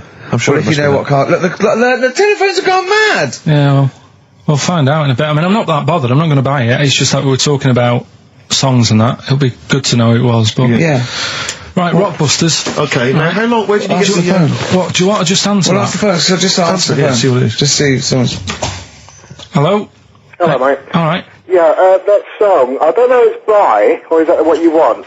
That's the bit I wanted, really. What's the name of the song? Well, you know how it goes, it's like, born nights on a dawn, Yeah. Oh, yeah. Sorry, I don't think you've helped much, though. You can't remember what it's called or who it's by. Well, no, I mean, I know the tune, but that's about it. Yeah. But he's done well, Steve, he's done well. He's given up his spare time to call in and sing us a song. Don't diss him. Rick, I'm concerned he's just only marginally remembering it more than Carl is. It was actually in, I think it was in the Blob. No, it was in something like the Blob, actually. I think Steve McQueen was driving away and it was running in a sequence. This is so very familiar. Thanks very much, mate. See if we can get a title off someone. And XFM. Hello, yeah, I know the name of that tune. Go on. It's the Purple-Eyed People Eater? Yeah, that sounds about right. Who is it by? Yeah, well, I'm just at work and... who is it by? It came to my mind. Do you know who it's by? I don't know who it's by, mate, sorry. This is not enough information. I wouldn't phone in if I didn't have enough information. But we asked him just what the tune was. But I want someone like Paul Gambaccini to call in. He knows what chart position it got to. Okay, right. Thanks very much. I don't think this is enough information. That's two people. The thing is, if you know the title, we can put it in the internet, can't we, and find out who did it. Yeah. That's full of information. Well, thank you very much for calling in. I don't know why they bothered, frankly. Sorry, no, I mean, I just think if you're going to bother to call in a radio station, have the facts. Have all the facts you have. He hasn't got the facts, and he runs the radio station. He doesn't run it. They keep him here like a mascot. He's like a pet, isn't he? They have him running around the office. God. Now listen, it's Rockbusters. I've got the prizes here. Rick, I'll be honest with you. I mean, we've given away some shoddy stuff in the past. This is the worst collection. Is it? This is really scraping the bottom of the barrel, Carl. I mean, hold on, the how many more of these can we give away? If you're still phoning, hang up because we're not going to bother anymore. We're really sorry about that. Maybe email us or something. How many of these can we give away? Look at that. It's only Fools and Horses. It's the Christmas special from not this year, the year before. Yeah. I mean, we have given away so many of these. I imagine there's charity shops throughout London throwing them away. Yeah, throwing them away. Yeah. So we got that, and if you didn't watch it, if you weren't one of the 20 million that watched it. Blue-eyed, fat-legged, purple eater people, if they had a big and had a big boo. It's something like that. And once again, the best chill-out album ever, with, I mean, this pretty much rubbish. It was a big boo. Actually, no, the songs were okay, but it's just basically a collection of songs you might have heard on adverts. So enjoy that. Oh god, this one again, the best air guitar album in the world, Volume 2. This is no longer an entertainment show. This is three people chatting to each other now and again. Sometimes we remember it's going out, sometimes we just take a call for our own amusement. I mean... It's the same price again. It's the David Attenborough compilation of DVDs, which I'd be very surprised if actually makes it to you. I imagine someone here will have had that long before we post it. Oh dear. There's a t-shirt in here. XFM 104.99. You get sent a lot of just in case you're wondering what you're listening to. This is a Quicksilver t-shirt. What is that? What t-shirt is that? That's a t-shirt made by the Quicksilver people, so if you're a bit of a surfer dude, and by the look of the size of it, you're a midget. You can't say midget. You're welcome to it. And this is, I think, think the piece de resistance, Rick. I mean, because you know the kind of fans we have. They're pretty cool cats, pretty groovy guys. Yeah. So I imagine they'll be loving on DVD Doctor Who, the Aztecs. That's one of William Hartnell, the first Doctor's classic episodes on DVD. God. There. You know, rubbish. That's rubbish, Carl. Those prizes. I'm ashamed to give them away. Carl, you know our mate Johnny. He's a Doctor Who fan. Yeah. Do you remember? He bought the Doctor Who magazine, and he went to the toilet, and Steve got post-it notes and put geek on every page, and Johnny opened it on the tube, right, and it had geek and everything, and Johnny bought in the new Doctor Who magazine, I think this week's or this month's, right, and they've done the perfect Doctor Who fan, right, what the geek is, right, and it looks exactly like Steve. Alright, don't ever go, Rick. It does, and he went, and I'm gonna try and put it on the website. It's amazing. It's got your hair, glasses, it stands like you, it's sort of dressed like you, and it's only, it's hilarious, and he was, I mean, I'm insulting you now, it sounds like an insult, but if you'd see it, you'd laugh. Well, Rockbusters, right? Yeah. Right, here we go. Just a little bit annoyed. Just, 3 clues. We've lost all the energy in this show, haven't we? Well, I can't get over that insult. I'm just a little... No, we did though. It just came out, I can be honest with you. It came out left field. I wasn't expecting an insult. No, but I think there was a sense of camaraderie on this. Just email in, ricky.gervais@xfm.co.uk. I'm just annoyed. I can't what are we doing? I'm just reading out the clues. Should we put this, let's put this one in for the Sony Award. Let's put this show in for the Sony Award. Play a song, Carl, because I need to discuss things with him. I've talked before about him Edit it down. Get this down to 3 minutes. It'd be a great show. Rockbusters in a minute. XFM. Lonesome Day by Bruce Springsteen from his new album The Rising on XFM 104.9. Ricky Gervais, Steve Merchant, Karl Pilkington. Woman just phoned in and said to Karl, stick up for yourself, don't listen to that Merchant, he does my head in, he's so arrogant. I don't think I'm arrogant, I think I'm mean. Yeah. I just think I'm sort of objectionable. I don't think it's arrogance. I think it's sort of nastiness. Yeah. I'm just not a very nice person. But believe me, I'm not arrogant. I think I'm pathetic. We've had a lot of emails saying, could you bring back White Van Carl? Oh, yeah. Which is that section of the show where we ask the questions that the Sun asks someone else, random punters of Carl. But sadly, recently they've got very politicised and very kind of basically a little bit depressing. So there's not really anything appropriate. But I have trawled the papers looking for other questions posed in other sections of the Sun. Good idea. I was just looking here at the Dear Deirdre section, which is the sort of problem page. I don't know what your views are on this. I'd love to see Carl. Oh God, can we get him a job? Just ask. Oh my God, that would be amazing. Right? Well, here's one. I'd like to see your view on this, Carl. I'm a happily married 42-year-old woman with 4 kids, yet I've developed a huge crush on pop star Darius Dinesh. Yeah. It sent my hormone levels through the roof, and last night I woke my husband up at 4 a.m. for sex. We've been married for 20 years and he can't believe his luck. Recently I've been having... I wanna go to I'll stop you there. Why are you telling me? Right, carry on, sorry. Recently I've been having erotic thoughts about Darius morning, noon and night. I haven't felt like this since I was a teenager and mad about Donny Osmond. My husband is amazed at the change in me. We had sex twice last night and again this morning. Again? Why are you telling me this? Yeah, go on. This is just boasting. This is not a problem. There's not a problem. What's the problem? No problem, just wanted to tell someone. Thanks very much. I watched Darius on TV last night, and when my husband came home, I dragged him into the kitchen and we made mad passionate love. Right, they did it then, twice last night, once this morning. That's 4 times. 5 times she's mentioned it so far. Yeah. She's doing alright. My husband, this is a great bit. My husband thinks it might be his new moustache. Or that I'm going through the menopause, but I know You were thinking of growing a moustache? I was thinking of changing it up with the ladies? I love the idea, that's what he thinks it is. He's telling his mates in the pub. You should grow with these. The old Tom Selleck. 5 times in the last 24 hours. Hooray for sexy Darius. So, what do you make of that then? What are your views on that? Hold on though, if that bloke is reading that paper, that narrows it down a bit. Be, yeah. Who else did he know? His wife likes Darius, he's had sex 5 times that night, and he grew a new moustache. He's thinking, I wonder if that's me. Maureen. Yeah, go on. But what's your concern? Because I'll tell you what her problem is. She's worried that, the reason that she's now kind of overly excited and she's having this great sex with her husband is because she's actually fantasizing about someone completely different, younger. She's having these wayward thoughts, isn't she? She's a bit concerned about that. What's your concern? What are your thoughts? I reckon she's going to start shoplifting soon and coming out in hot flushes. Go on. Just, they're both happy, aren't they? He's getting what he wants. She's happy. I'd say, yeah, whatever, get on with it. Do you think that she should confess? She wants to be honest with him. I wouldn't, because not that many fellas like Darius. Right. So if you're sort of thinking, oh, she'd rather have him than me, I don't What do you think Darius would think of this? He'd probably be happy with that. I mean, what would you do if you got loads of phone calls, right, from women going, Carl, whenever you're on the radio, I just have to do it. I just have to do it. Your voice makes me... I'd say, right, well, you know, it's alright. I'd be happy with that. Would you? Yeah. I mean, just in case anyone is doing that. What would you do to sort of like egg them on a little bit to help them out? What do you think? What sexy things would you say? What do you think is your quality? What do you think people would find, you know, pretty horny about you? Is it your sort of mank wine? Do you think that? Just say this, London shit, innit? I think say that, but you know, London, it's not that good, is it? Like I think you've done it there. So that's say something quite sort of sexy though. Say something like, you know, I love to love you. Say something sexy. Say that. No, say something sexy. If Suze answers to me, you know, do you love me? I go, yeah, you're all right.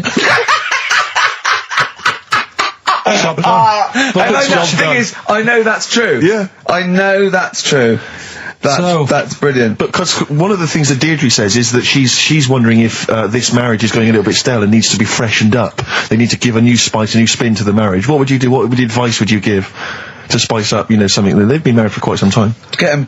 I think get Darius, all Darius things. Get David Snedden's new video on the telly. What do you reckon though, Carl? Just treat them. Do you know what I mean? Just surprise them now and again with stuff. That's what I do. It's what you got those condoms, didn't you? That you got two. So hang on, what? You've never done that? What? You've surprised Suzanne with what?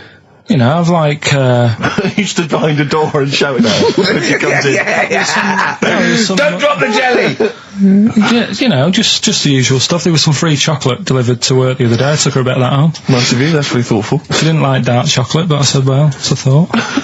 So, I had it. But, you know, you often benefit from any gift that you give her. The chocolate, the meal, the condoms. There's always something in it for you. Yeah, there is. I love the idea. She's got bored with the Christmas present now, though. What, the condoms? Yeah. Or the food that she ate? No, the condoms. Right.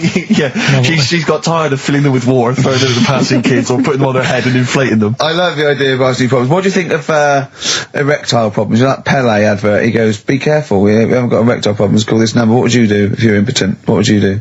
What's the advertising? Just saying, like, you know, if you can't, you know. I haven't seen that. Yeah. Why have they got him doing it? Well, he used to be able to keep it up for hours. The ball, and yeah. What would you do if you advertise that? No, if you suddenly couldn't get, you know, what would you do? I don't think it bothered me now. I know you're 30. You're talking like you're an 80-year-old. No, but do you know what I mean? You sort of been there, done that now. It's like the boxing and the dancing that I did. It was good as a kid, and now it's like, take it or leave it. You need to write to Deirdre. Supergrass, Seen the Light, XFM 104.9. We're a little bit worried. We might have a technical hitch here. We've had no emails, and usually we get loads and loads. So we're worried it's us. Can someone send an email? Yeah, just a test email. Yeah, but we won't know if they have or not. They might just be ignoring us. No one might be listening, Steve, so this isn't proof. I guarantee there's at least one person who would send an email. Maybe if Dickie Anderson's listening, he could do it for us. Anders! Do us a favour for all the pleasure we've given you over the last few years. ricky.gervais@xfm.co.uk. If you haven't heard the Rockbusters, might as well give them out. Well, let's check the emails working before we do Yeah, otherwise it's a complete... This whole show has been a sham and a farce and a waste of time. Well, I think they can take that as read. Right, educate me, Carl. Right, well, educate me. Well, what we're looking at this week, we've done war, we've done We've nailed war. We summed up war with a little French bloke whose battle cry was "John's got a moustache." Right. So, and last week we did science. What would you do on science then? Airy Kid. Brilliant. Right. Yeah. So this week we're looking at medical problems. I'm sure we do Airy Kid every week. Medical problems then. I've got a couple of things under the banner of then educate me. Yeah. We've got this is interesting. Right. Do you know if you have an operation on your brain, right, what they do is the I mean, this is why I'd never go to the doctors. I don't like doctors because this sort of stuff freaks me out, right? They can operate on your brain, and what they do is they put you to sleep first, cut your brain case open. Your skull, yeah. Your brain case. Yeah, yeah. And then wake you up and operate on you. So you sat there with your head open, messing with your brain, and you don't feel anything. Well, there's no nerve endings, is there, in the brain? But still, it's not right, is it? What, you think they do it for fun? No, they go on, Reg, wake him up so he all freaks out. Is it necessary that you're awake, do you think, or... Well, they need the brain active, don't they? Yeah, but it is when you're asleep, you're having mad dreams. I had a mad dream the other day. Go on. No, I might tell you about it later, but there's no sense to it. But, so your brain's still... this conversation. Yeah, I mean, it'll turn out, I go, no, Carl, I was there, that wasn't a dream. Yeah. No, but... So, I mean, if I had an operation... On your brain, heaven forbid. Well, operation anywhere, I'd like to sort of think, well, I'll have an injection, I'll go asleep, but when I wake up, it'll all be sorted. Yeah. The fact that... Your brain case is open. And they wake you up and you think, oh, is it all done? And they say, well, have a look in the mirror. And your brain... See, I don't think they do that. I don't think they try and frighten you when you're doing an operation. Yeah, I don't think that you go about your business and they sort of follow you around, dabbling. Yeah. No, but it's almost like they are having a bit of a laugh with you. Right, well, I'd just like to say now that they don't. Anyone who's going in for an operation on their head, do not ever listen to anything Carl says. Why have you got to be awake? Because you'll be bored anyway, you'll be sat there. Well, they give you a telephone directory, look, and they say, look how many Macs are in there. That's the Scottish telephone directory. And, you know, time flies when you're counting that sort of thing. No, but do you know, like, when you... What are you telling me? What are you asking me? I'm just saying how weird it is. It's weird, isn't it? It's like, do you know when you go for a haircut, right? It's a bit embarrassing. Well, I don't anymore, but... When you go for a haircut, it used to be... When you go for a haircut? It used to be a bit embarrassing when, like, they'd wet your hair and they'd make you have that sort of Hitler cut because your hair's wet, and I used to hate it, and I think, do you have to do that? Do you know what I mean? You know what I mean? It's very similar to open skull surgery. What I'm saying is, it's almost like barbers like to do that to make you look daft and feel daft for a bit, and there's women coming in and out, and you're sat there with a daft haircut. Yeah. And this is what that reminds me of. Do you think they do it in a shop window, this brain operation? I'm just saying, it's a bit weird. Why are we doing it in John Lewis's? Just so more people I love the idea that that's what doctors are doing. Let's make this guy look a bit stupid. Yeah. Open his brain Look case. at the twatty look for this brain out of his head. Take a Polaroid, Reg. Take a Polaroid. Look at him. Look at his face. Right, clock his face when I give him the mirror. Get this on camera. Put this fake nose and glasses Sorry, did you teach me something then? Was that educational? I taught you that your brain case can be open with your awake, and you just sat there sort of letting them get on with it. Brilliant. I've learned that. I'll never forget that. Right, go on. Anything else? You'll love... Let's play a song, because the next one is amazing. What, even more amazing than that? Yeah. Play a song? Yeah, bit of Bowie? No email still, by the way. No, I don't think it's working. It's not working today. Lady Stardust. We'll have to do a phone-in for Rockbusters. Off the Ziggy Stardust album. Alright. Bit of David Bowie. When's that ever hurt anyone, Steve? Never. Lady Stardust off Ziggy Stardust and the Spiders from Mars on XFM 104.9. I'm Ricky Gervais, Steve Merchant. Karl Pilkington is in the middle of educating me. Colon then, educate me. Right, so I've learnt that you can, you know, fiddle around with your brain when awake. That's brilliant. I've never been a fan of doctors though, so this was a good one for me to look up, because... Yeah. Did I tell you the time when the doctor said I was going to die? Alright, keep talking. Right, ages ago, must have been about 15, right? And at lunchtime there was this... We used to have a choice of stuff to do at lunchtime, right? We used to have like a burger place that had an arcade machine in it, right? So we used to go there and play on that and have a burger. Or there was this baker's, right, that my mum worked at, and did great cakes and stuff, right? So she used to like bring some home and that, but she couldn't always bring them home every night because, you know, they'd cost money, and she used to get them for free. And they used to say they'd rather chuck them away than give them to the staff because there's a chance that the cream might be off. Right. Right, so they used to chuck them round the back. So I used to go round the back with my mate and eat a load. Brilliant. Scavenging, eating out of bins. No, it wasn't out of bins, they were still in trays, but they just stacked them up near the bins, right? So this got out, I mean, it used to be chocker.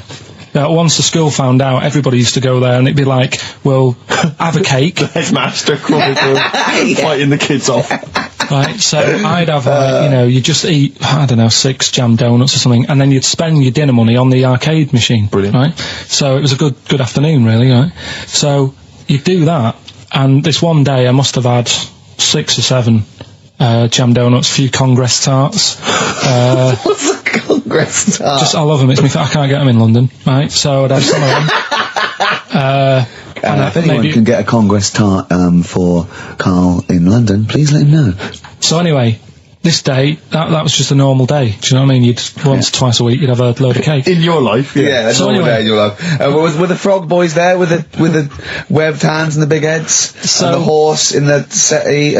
But the day after one of these days, I had really bad cramp in my belly. Right? I was like in agony, could hardly walk. So I said to my mum, you could hardly stagger to the free cakes. So, I was in absolute agony. I said, I don't like doctors, but you'll have to get a doctor in because I don't know what it is. I can't walk. She gets the doctor round. I won't say his name, but he said, well, doesn't look like he's got long left. Blimey. So I was a bit like, hang on a minute, I've only had a few cream donuts. Yeah. My man was panicking. Sure. He went. My dad came in from work. She said, something's really bad with Karl. I think it's serious. The doctor said he ain't got long left. So he said, what? He said that and just left. So she said, yeah. He said, I'll have to call him then. So he called him up, said, what's all this about? Karl hasn't got long left, how long's he got? So he goes, I was only messing. He's just had some bad cream. Can you believe that? Well, the thing is, I like the fact your mum didn't ask any questions. I know. She didn't go into detail. Can you explain more, Doctor? No, I got a shoe off. But she doesn't. I don't want to diss you or your family, but I imagine if I was there, I'd have known the doctor was joking. Yeah. That's all I'm saying. I mean, I sound very arrogant there, but I imagine he went, what's he done? Yeah, I had about 6 cream cones. Oh, right. Oh, wow. He hasn't got long to live then. I'll see you later. That's what I think the doctor did. Yeah. Just like the idea your mum just let him go. Yeah. Terrified, thinking, well, I'm not going to probe him. He's that's it then. Dad comes in. Hi, honey, I'm home. Anything happened? The doctor said Karl's going to die and then left. Did he? I'll call him. But anyway, that's why these sort of things fascinate me. So we'll move on to this next one, right, which is brilliant.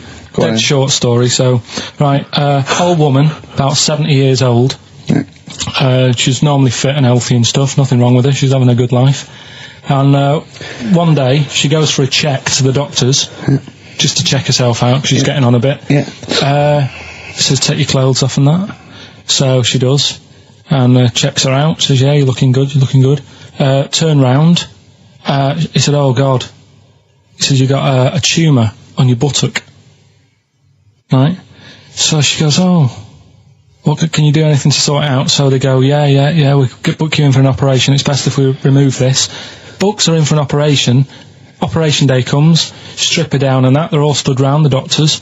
Start to operate. It only turns out it's a pork chop that she sat on 5 years earlier, and it had stuck to her buttock. Right, Karl. I can forward you. Serious. Right, okay, Karl, I'm telling you now, I'm leaving. I'm never doing this show again. No, I'm serious. Honestly, you're talking. I've never in such. You are. Play a record. I can't believe it.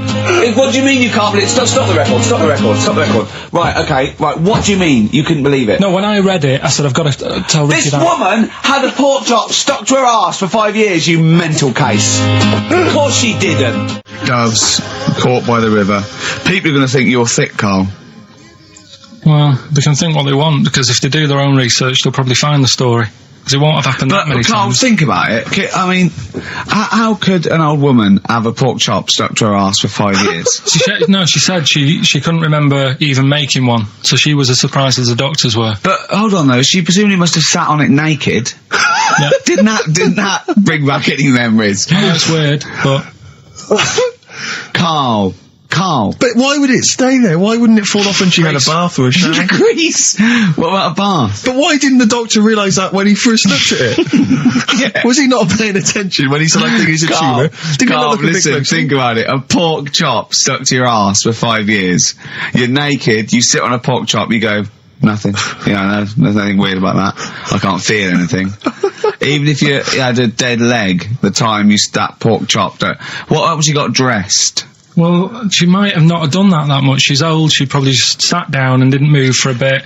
And over time, it's stuck, and then... What do you mean over time it's stuck? Do you think the longer something there, the more it stays there? Look, I know that's why the pork chop goes, well, we've been here a year, we're not going to move now. I don't think we're going to move now, but I'm quite, attached to this buttock. I think I'll stay here for another 4 years until some doctor works it out. I love the idea they got her into hospital, they gave her the bed baths, they got her ready for the operation, they laid her out. They were just right to take get the scissors or the knife, make the incision, hang on a minute. This is a pork Bring me a frying pan. This is a pork chop. Right. Well, okay, well if you're happy with it, then I'm happy with it. Fine. Right, that happened then. So did the shaved monkey who got off with a wife. Fine. Rockbusters then, we've got a problem with the email this week. Yeah. So at least of our problem, I think. They're not coming through, so I'll give out the clues again, and then you can call in on 08700. Only call if you know all three, you can rattle them off. Yeah. We'll do it during the next record, so the number is... 08700 800 1234. Right. 08700 800 1234. Right, okay, so you've got that. So call in if you know all three. Yeah, the three, just to recap. I've got 3 other jumpers like this one, the initials FT.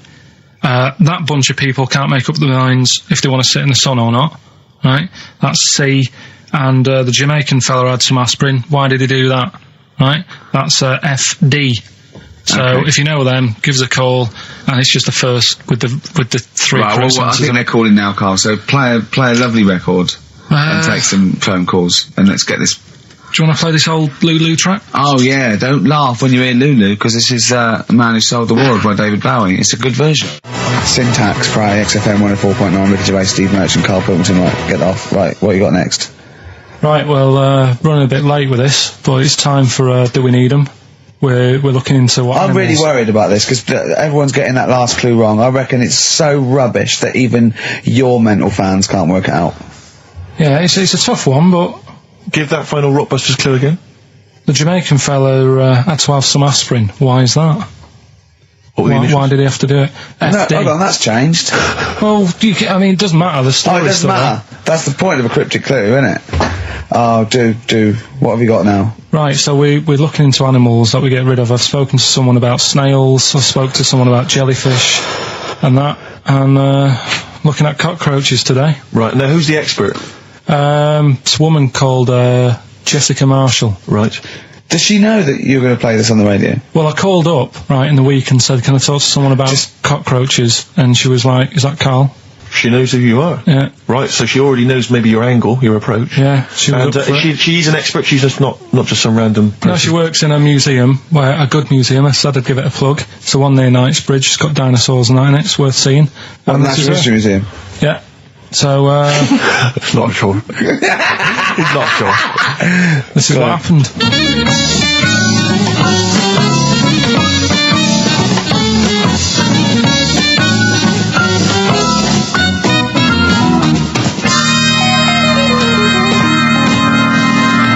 Now, what I'll do, I'll tell you as much as I know, and then you can fill me in if I'm right or wrong. And then at the end of it, we'll get to the bottom of whether we need them or not. Okay. All right. So first of all, the first thing that I found out is that they have 18 knees. That's not exactly possible. They're insects, so they have 6 legs. Yeah. And a knee is usually the junction between femur and tibia. That's sort of classic human knees and every other animal knee. So with 6 legs, you can only have 6 knees. Could somebody sort of got mistaken for seeing one that was a bit double jointed? I think you're grasping at straws or something. All right. Well, we might have to come back to that one then. Okay. They can hold the breath for 40 minutes. Well, they don't do that because they don't breathe in the same way as us. They breathe through little spiracles, holes down the side of the body. So, no, they're not a very apt simile because the method of breathing is so different. What do you mean? Because insects have a totally different system. They don't have lungs in the way that we do, just breathing through one part of the body. They're actually breathing through every segment of the body all of the time. So even though they've got their mouth shut, they might be able to slide. Nothing to do with breathing. So only feeding.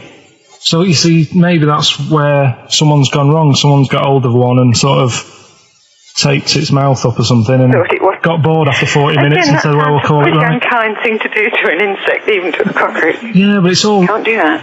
Yeah, but... No. Pretty unkind thing to do anything, even a cockroach. Something else I found out. Yeah. They can live for a week without an head. Well, that's true if they don't bleed to death in the process. But the weird thing is, when I told you that they had 18 knees, you seemed a bit sort of like, don't talk ridiculous. But then we're talking about an animal that can live without an head. So there's a little bit of truth in that one, yeah? Yes. Why, when it was invented, has it got that facility? Say if someone said to humans, we could do that with humans, and, you know, if you lose your head in some accident, it gives you a bit of time to sort of go back to your family and maybe write them a note. You won't be able to have a chat, but write them a note saying it was my own fault and it was nice knowing you. Oh, well, that would be a useful facility, I agree, but cockroaches are great survivors. I mean, they've been around for over 300 million years. They're one of the most primitive insects. All right. Well, I've also is it true that they do a lot of resting? Apparently they can sort of rest for 75% of the time. Rest? Yeah, they just sit about doing nothing. It's probably true of a vast proportion of the world's fauna.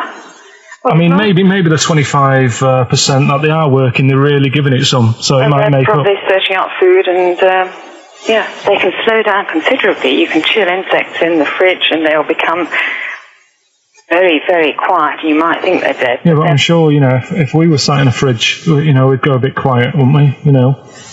Well, you might not know much about it, of course. Yeah, but... Not quite reading the right sources. Well, I've been using the internet. I'm sure there are many useful sources that you could find there, but some of those seem to have been a little misleading to you. So you don't agree with a lot of what I've told you there? No. So, cockroaches, can we get rid of them? No. So we're keeping them then? I would say so, yes.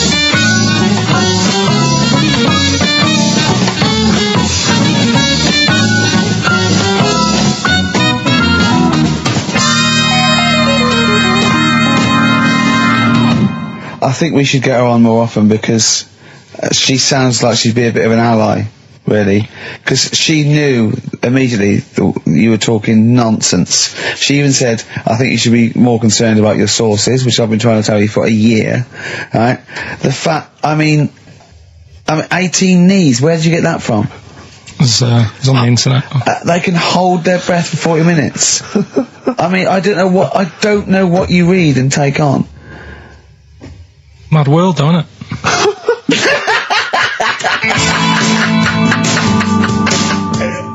Right. The Cure, obviously. Yeah. Right, Carl's been taking phone calls for these clues. Right, and so everyone's been saying the same thing for the last one. He's been going, no, and I'm worried, I'm always worried. FD, I just overheard him on a call there going, what have I been saying? Oh, no, it's FP. Dickhead. Right, give me the clues out. It's a rollover. Right, tell people we're really sorry to anyone who would have got that right. Okay, right, do the clues quickly. Tell them it'll be a rollover, so we have to do 3 new ones. Do you not write these down, I don't write the answers down in case Ricky looks over the thing and sees the answer. Why would I cheat? I'd rather you do something right with your life. Right, well, the clues were I've got 3 other jumpers like this one. Yeah. That was FT. Yeah. You got that. 4 tops. Yeah, that's all right. Good, well done. That bunch of people can't make up their minds if they want to sit in the sun or not. That was C. They were getting that. That was charlatans. Charlatan, right? A bunch of them charlatans, right? What? What's Charlie? No, it's like, shall I go out? Shall we? Charlatans. They got it, right? Where I went wrong with this one, the Jamaican fella, he had to have some aspirin. Why? It's my fault, you know, I'm not cutting, there's no point passing the book or anything. I said FD. A lot of people were saying, Fred Durst, like forehead hurts. which is a good one. Yeah, which would have been as good as any of yours. But I made an error, so we'll roll it over. No. What is the answer? What is the answer? over. Jamaican fella what? Add some aspirin, why do that? What's the thing? FP, it was Free the Pain. Free the pain? Free the pain. Free the pain. Free the pain. That's awful. Carl, you've got to write these down next week. I'm sorry, you're the producer. I know, but I've had a busy week, haven't I? That's not an excuse. That isn't an excuse. Our excuse is we don't care. Yeah. You do put care. the work in and then make a mistake. Yeah. It's better not to try than try your hardest and be rubbish. Do you see what the point? We don't care. But you've got standards. Yeah, and you're not meeting them. Think of that. You're not even reaching your standards. God. Right, well, that's that, I guess. Well, the prizes will be giving those away next week. Again. Just completely... Song for the ladies to end the show with. It's from Nick Cave's new album, Nocturama. This is a track called He Wants You. Back next week. Remember, Free the Pain. Got a great show. Went shopping yesterday. Oh, right, yeah. Got Wesley Willis. Oh, it's beautiful to have him back. I can't believe it. Wesley Willis, Rock and Roll Will Never Die. I'll be playing some of my favourite. I don't know whether to play Hootie and the Blowfish, Kurt Cobain, Rolling Stones, Pink Floyd. They're all the same song. It's interesting because, Gervais, you know, in the time that we've been on, we've had a lot of new listeners join us, and they haven't perhaps heard Wesley Willis. No. What a treat they've got in store. Well, I'll explain that a little bit later. I've also, Wesley Willis is here. Once again, I was struggling, you know, as I, don't play on the show, obviously. Of course. But my book exchange in the courtyard of my house, of course, it's come through again. Brilliant. I've got a little book here. What was the last book you got from the book exchange? How to Beat PMT by Diet. How to Beat PMT by Diet. Which I could give away. I've got that at home. That would be a great prize one day. A wonderful prize. A lot of women would look forward to that. It's a little paperback here. Go on. Doris Stokes, Voices in My Ear. I'm intrigued. The autobiography of a medium. A medium what? I don't know. But I've got to read you the bit off the back.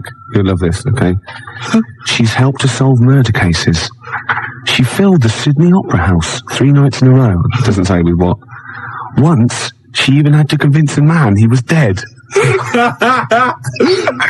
Now she's written her own astonishing life story. Her name is Doris Stokes. I'll be reading little excerpts from that. Wait, I don't know if you've read it, but why did she have to convince a man? I don't know, it's in there. How did she do it? I don't know. Well, that's just one of the little questions we'll be asking on XFM. Are you 104.9. Before you do 4.9 Ricky Gervais Show. I'm Ricky Gervais, and I've got Wesley Willis as well, one of his greatest LPs. I think he's actually recorded about 4,000 songs. Now, the thing is, this is quite true. He's a chronic schizophrenic and is often troubled by demons that dictate what he can do and what can't be done. The demons sometimes prevent Wesley Willis travelling on airplanes, saying that his music is no good, and on occasion have forced him to destroy musical instruments. Now, can I just stop you there? I don't think it's demons telling him his music's no good. I think that's members of the public, anybody who's bought one of his albums. And he's released 14 CDs by himself. He just makes them up and sells them. It's fantastic. This is the first track on Rock and Roll Will Never Die. It's called Hootie and the Blowfish. Excellent. It's classic. It is. The blowfish, Hootie and the blowfish, Hootie and the blowfish.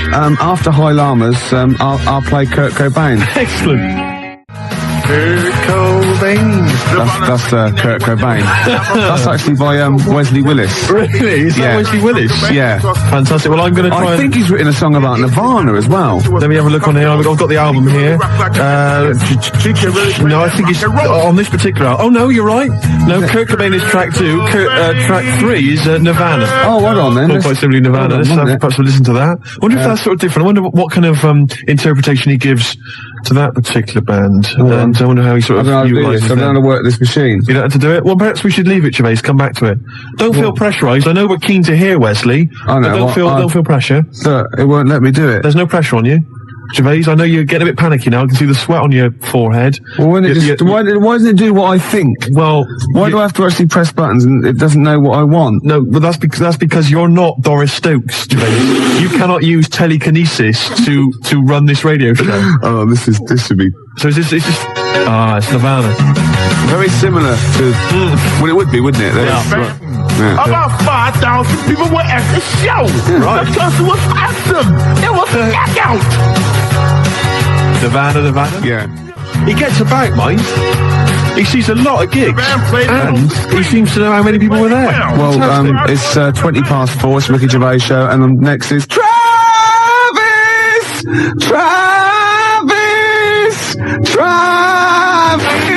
Gervais, you're never going to be Wesley Willis. But Steve, my chauffeur and researcher, you're meant to have found out why Doris Stokes had to convince a man he was dead. Gervais, I've been looking through Voices in My Ear, the autobiography of Doris Stokes, the famous medium, and I must say it's a fascinating read. It's not a biography, and it's by someone. Yeah, I know. It's not by Doris Stokes. Doris is too busy contacting the other side, Gervais. Yeah. But basically, let me just answer that. Yeah, on the back it does say that once Doris had to convince a man he was dead. It's not as interesting as it sounds. Oh. He was dead. Well, obviously. And she saw him, you know, and he wasn't, she a big group of people, and he was like a ghostly figure, and he said, I'm not dead. She went, you are dead, get out. You've had a similar argument with someone once, weren't you, at a dinner party? Yeah. Yeah, you proved her wrong though, didn't you? Mm-hmm. So she just, that happens a lot though. Some people don't believe that, you know what it's like. Yeah. You go to the afterlife, no one tells you. I know. You're walking round, you're dead, mate. Don't be stupid. You know. Exactly. She had to actually push the coffin lid down, apparently. It's Viagra he died of. I'm reading here about one of her first paranormal experiences. She moved into a house with her husband. There were ghostly apparitions there in the house, right? And it was haunted. She didn't mind. There was an old ghost called Polly. Yeah, it's lovely the ghost, yeah. Anyway, so Mrs. Johnson from nearby comes in, and she's making a cake basically, and she says, we chatted for a moment. Any more trouble lately with the ghost? So Mrs. Johnson, no, old Polly's been quiet for quite a while now, but the words were hardly out of my mouth when the bowl of eggs I was baking with was torn from my hands and hurled across the room. Oh. Instinctively, I dived after it, did a flying tackle. On the bowl of eggs? And caught it before it hit the ground. Now, I must say that Doris, at this point, has already lost a pair of tights. Oh, right? no. Polly's already had a pair of tights. Oh, no. Now the eggs are in danger. Oh, God. You can just stop that, Polly, I yelled furiously and slammed the bowl of eggs on the table. She'd already cost me a pair of stockings. She wasn't spilling my eggs as well. Oh, that's got to be a euphemism. That's got to be a dirty book. Doris Stokes there, fighting the paranormal. You can't lie with the dead, say what you want.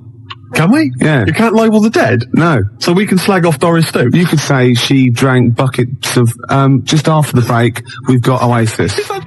You mean to tell me you can't libel the dead? You can't libel the dead, no. I don't believe that for one moment. You can't, it's true. That's ridiculous. It doesn't mean you can say, there's certain stuff you can't say anyway, whether it's true or not. It's taste and decency, and you couldn't say Doris Stokes drank copious amounts of horse spunk, because you couldn't actually say that on the radio, because that would be offensive anyway. Could I say, I mean, Catherine Cookson died recently. Yeah. Can I say that Catherine Cookson used to bend over the sink and her husband would... I mean, can I... Well, again, taste and decency. I mean, you know, you couldn't be sued for it. Like, let's see, you could say Doris Stokes was a smackhead, for example. Right. You know. It's not very interesting, though. No, because it was true. Yeah, exactly. She used to jack up all over the place. Yeah, and she used to, I mean, the trips she used to take. Oh, all that nonsense about seeing and speaking to people on the other side. That's rubbish. She was off her tits. LSD. I know. My love. Yeah. Hello. Hello. Hello. Did you listen to it? Oh, listen to it. Yeah. And you told me you don't swear. What did I say? You said bastard. No, that's all right. That's not swearing. And it? No, it's allowed. It's illegitimate child. No, that's what you called up, Steve. What did I say? You bastard or something. Why did I say that? I can't remember. Nor can I, know. Oh, I know, because his uncle bought him something and he told him he didn't like it. And he didn't appreciate it. No. Ain't that nasty, though? Old bloke, he's got wooden teeth, apparently. He's got what? He's got wooden teeth. Oh, that's his granddad. His granddad's got wooden teeth or something, and he's got 3 left. And he said they have to cook meat for 8 hours so he can suck it. You're blinging terrible. I better start thinking of some things that happened to Bob, hadn't I? So I can get him involved. Well, he was a horrible little git. Who? Bob? Bob was. What did he do? I remember he had you up the hallway with Peter Miller teasing you and dropped you on your head. I was dropped on my head when I was a kid. How old was I? He must have been 2 or 3. Dropped you up the hallway. And what did you do? Belted him. What did he say then? Don't know. What did I You're only playing. I landed on my head, right? And what did I do? Was I unconscious or did I cry? Or No, you thought it was funny. Good job I landed on my head, isn't it? Are you going to continue to exploit your mother on the radio for cheap laughs? Yes. You are? Yeah. That phone call, a lot of questions are raised. What? The first one, obviously, that springs to mind, you were dropped on your head as a child. Yeah. It answers a lot of questions. Yeah. Gervais. You know, I don't even know who Peter Miller is. Where is Peter Miller now? Who is he? Let me be honest with you. Can I just be honest and confess something to you? Yeah. I have been making inquiries because I thought you had Creutzfeldt-Jakob disease. I did. I thought you had CJD. I'm absolutely earnest and serious about this. Right? Because my dad once, we thought he might be ill, and we had it checked over, and it was terrible. It was a terrible moment. I felt sick. Yeah. And that's exactly what I felt like with you. Really? No. But I did think you might have CJD, and I've been making inquiries. The symptoms seem to be there. Gervais, you can barely string a sentence together. You're slovenly. You look at you. I mean, do you know what I mean? You let yourself go. You forget to wash. You forget to brush your teeth. home. You stagger home every night. Yeah. You don't finish sentences. Yeah. Do you know what I mean? It's pointing in that direction. So do you think I've got CJG, BSc, right? From the Agricultural College. 3 BScs. 0171580. 2000. Remember how it works? 01715802000. Please, can somebody who knows about these things analyse Ricky Gervais's symptoms and find out? There's got to be something wrong with him. We think maybe now that he was dropped on his head as a child, that's perhaps a clue. If you're a medical person, if you've done some research into this, please give us a call. Find out what's wrong with Gervais before it's too late. Perhaps it is too late, Gervais. You know, you're not a young man anymore. You're 37 plus. You're a goner. And so yeah, give us a call. 0171580. Oh my God, it's catching. Remember the tent you built out the back with? Yeah. And I remember I didn't get it till I was 18 that Marsha had put the caption in the photo album, Ricky's Camp. Oh yeah. You know I'm taping this, don't you? Oh, not again. Yeah. Good job I ain't swearing then. You did. You said at the beginning. See, I'm going to take that out of context. It's just going to be you going bastard. Just like I've got you saying arse. Listen to that, Muttley. Listen to that. Well, mathematic, can I? I'm mathematic, can I?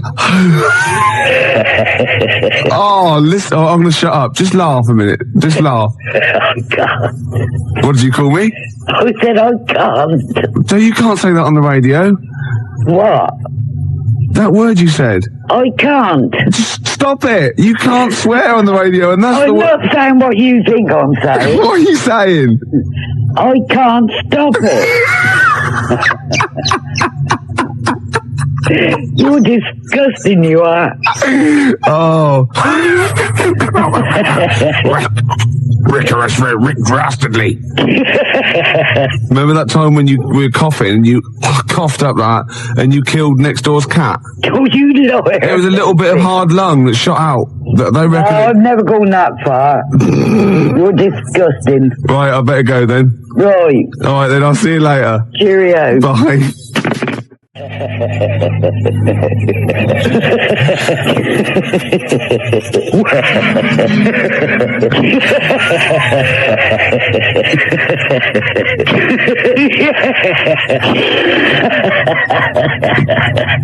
Classic Smiths. It's terrifying. What? It really is. Your relations. I mean, all right. So my relations. All right, their faces aren't symmetrical, but at least I don't have wheezy, weird laughs like that. Yeah, I know, and drop people on their heads. Drop people on their heads. Right, I got to tell you, I wish I was taping today. She called me today. She went, "Ain't heard of you for a while." I said, "I called you last week." "No, you didn't." I said, "Well, just before Thursday." "Yeah." Anyway, I went swimming Wednesday. I went, "Did you? Where?" She went, "In the fish pond." Totally true. I went, "What?" She went, "I fell in, it was up to my neck," and I could hear my nephew shouting, "It's only 2 foot deep." Like, it's a little fish pond with it is. It's like about, it's not even 2 foot deep, it's about 8 inches deep. She went, "Well, I'm pissing myself. She's going, well, I was cutting back the lavender, right? And 3 frogs jumped at me. 3 frogs jumped at me. I don't know if she meant, anyway, right? So, 3 Frenchmen hiding in your garden. Yeah, that's what I was going to say. I thought, no, that's a racial slur. But anyway. No, because French people do like to hide in lavender and frighten 73-year-old women. They do. It's a well-known fact. I know they lurk around, ready to attack. In stripy white and blue t-shirts and berets with onions. Anyway, these 3 frogs. I mean, I'll tell you, who is it, that dead president of France? What's his name? The big nose. You know what he used to do? Well, exactly. He used to drink bucketfuls of... Anyway, right? You can do it because he's dead. He's gone. Anyway. So she went, and I went in, and I fell in, and I was sitting on the bottom, and it was coming up to my neck. And she went, and I tried to get out, but it was all algae on the side, and I kept slipping back in, right? So my dad says, Lee, help your nan. And she said, and I got out and I said, put Lee on. I was speaking to my nephew. He said, she went into the pond, right? And she said she floundered around, right? And she got out and she ran to the kitchen. She dropped all her clothes and ran upstairs naked because she thought she might have leeches on. Leeches? She's not Humphrey Bogart in The African Queen. She said, it wouldn't have mattered if it was ace full of company. I'd have still stripped off and run upstairs. Oh, she said, I didn't drop the scissors. And she said, I had to throw my slippers away. So we're laughing at the fact that your elderly mother fell, slipped in a pond, could easily have injured herself quite seriously. Who knows? Now she could have sort of leeches. Yeah, she's probably got leeches. Any kinds of... the Frenchmen scarpered. There was no sign of them. Gone. Well, they're like that, aren't they? The French. All they found, they just left a beret. I'll tell you, the French, I mean, any sign of trouble, Gervais, they're out of there. Oh, God. I just like the idea of just running into the kitchen and stripping off just a ball of slime. And they're upstairs. I couldn't wait to get in the bath, she said. Yeah, and 2 ladies from next door, from the Women's Guild, just sipping tea. Oh, there she goes. There goes Mrs. Gervais. Naked as the day she was born, covered in algae. Oh, God. That's a Gervais for you. Oh, it's one of my... Blood on the Tracks. And that was for, Doris Stokes. Oh, the late great medium Doris Stokes. We play that for her. Yeah. Who apparently, Doris apparently was a prostitute. She was a whore. She was a whore. Yeah.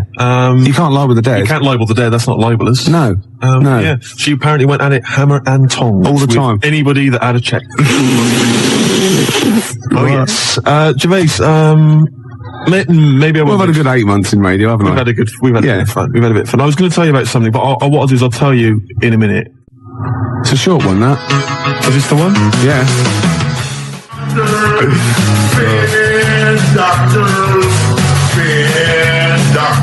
How does he not run out of ideas? It's incredible. I mean, they just flow from him. Yeah. It's incredible. That, of course, comes from the classic Wesley Willis album, Rock and Roll Will Never Die. Just reading the sleeve notes, Gervais. And Rock and Roll Will Never Die represents the best of Wesley's previously available material about rock musicians. It's his quote, his personal quote is, "This CD whoops the llama's ass with a belt." Not sure I know what that means, but anyway, apparently... Doris Stokes knows. Hey, you can't libel the dead. No. Well, Wesley says Wesley carries copies of his CDs with him when he travels, just in case he meets someone with $10 in their pocket. Oh, excellent. And that's a beautiful track. Track 8 on that classic album, and of course, Spin Doctors. Let's hear a bit more. Instrumental break. Beautiful. You see, he's a talented musician. Very similar to Nirvana and Kurt Cobain and Hootie and the Blowfish. Yeah. Different sentiment altogether. Oh, it's completely different. This one is about the Spin Doctors. Hey! Yeah.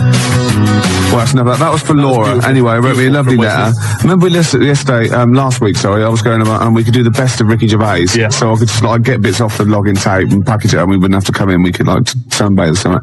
And she said, maybe you could do, the best of Ricky Gervais, all the things that didn't happen. All the things we said we were going to do, and then didn't.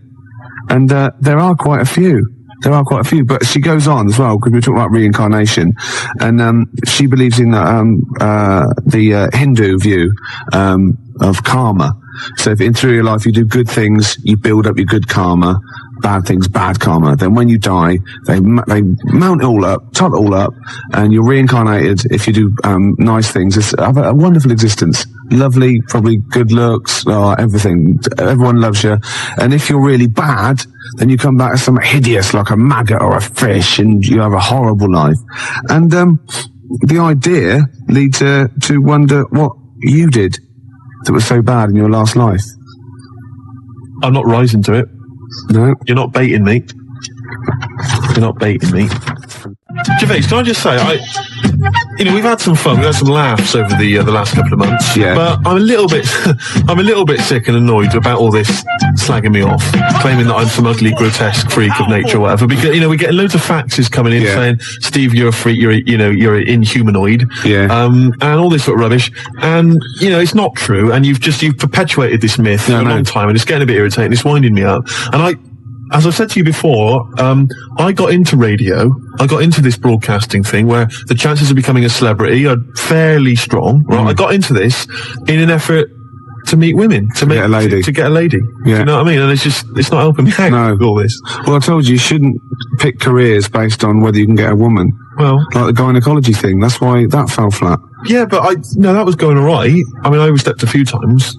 By just sort of remember I mentioned to that woman that we should just go back and sort of I could consider. The first thing you say, exactly, and the other thing is someone could just say, "Way!" That doesn't put women at their ease. Right, yeah. You know what I mean? Would you, Mrs. Johnson, would you mind just taking your clothes off? Yeah. Hey, look at that. Say, oh dear, can I film this for the lads? Yeah. You know what I mean? I did I ran into problems. This is Happy Mondays. Yeah. Pinky Afro. But would you just stop now with the... Of course I will. You're a good looking fella. Wow. The classics, Gervais. I just got to thinking, I wonder if I think I mentioned this before, it'd be great to contact Wesley and get him to do a song about the Ricky Gervais show. Ricky Gervais! Ricky Gervais! What? You've pretty much done it for us. Yeah. Beautiful. Gervais, coming in on today... He had a radio show.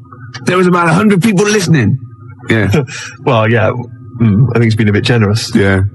Gervais, I was on the tube coming in, and I got to thinking about, my lack of success with the ladies. And I could trace it back to something. Right, trace it back to a moment when I was in the last year of my junior school. Well, I don't know how old it would be. How old 11, something like that. We went to. You're only about 6'2" then, weren't you? Yeah, and we went to this sort of place in Cornwall, sort of an adventure camp. We stayed there for like 3 days. That was like the Riviera to you, wasn't it? Exciting stuff, and we had lots of it was all sort of climbing frames and like adventure courses and abseiling and all the rest of it. And in the evening, what they'd do is you'd go in and they'd have like a little disco every evening, a little disco, right? And I remember they played that tune, that theme music from do do do do do do do do do do do do do Jan Hammer, whatever that was called. No, it was it's left. It was Fabulous Cop. Yeah. Remember that one? It was we're only bugging. Bug. Yeah. Bug. It was that as well. That was a big tune. And also Living Doll by Cliff. And the young ones. And we'd all queue up before we went on the dance floor. We'd all queue up, and they'd give us little cups of soup. Don't know why, little oxtail soup, I remember, it was quite nice. And then what happened was, I don't know, we must have been a bit older, because the guys... Doris Stokes used to spike kids' soup with heroin. That's true enough, that is absolutely true, you can't libel the dead. No. And we must have been slightly older, because all the guys started to ask the girls, like, to dance with them, cheek to cheek style. It was the first time that this had happened, and suddenly I saw, like, girls and guys dancing together. Couldn't believe it, right? Yeah. But instead of asking a girl to dance, like any normal human being, every other guy was asking a girl to dance. I went round with a notepad, right? I went round with a notepad pretending I was a brain surgeon. How? I went round and said, I'm a brain surgeon. I want to analyse if you're mad so I can do surgery on your brain, and I would ask them a series of questions. How old were these girls? This is not just the girls, this was blokes as well. While they were dancing, smooching or whatever, I'd go up to them. What did you think this would achieve? And say, can I ask you a series of questions? I'm a brain surgeon. And I thought it was funny. I thought it was charming. Wacky? I thought it was charming and funny and wacky. I know, I'm meant to go, who's that funny 11-year-old freak, right, in the clogs and overalls, I wouldn't mind dancing with him. That's what I was thinking. Yeah.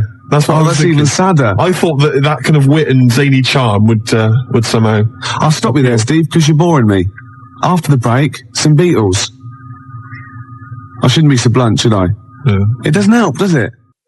Doris Stokes, right, Yeah. is dressed like a dominatrix, Yeah. right, and she's dripping hot wax Yeah. onto the naked torso of Arthur Millard. Yeah, of course he is. Right, Yeah. and he in turn is being pleasured, right, by Dusty Springfield. Oh, Dusty Springfield's not dead. What? You twat. Dusty Springfield's not dead. Yes, she is. No, she isn't. She is! Of course she's not.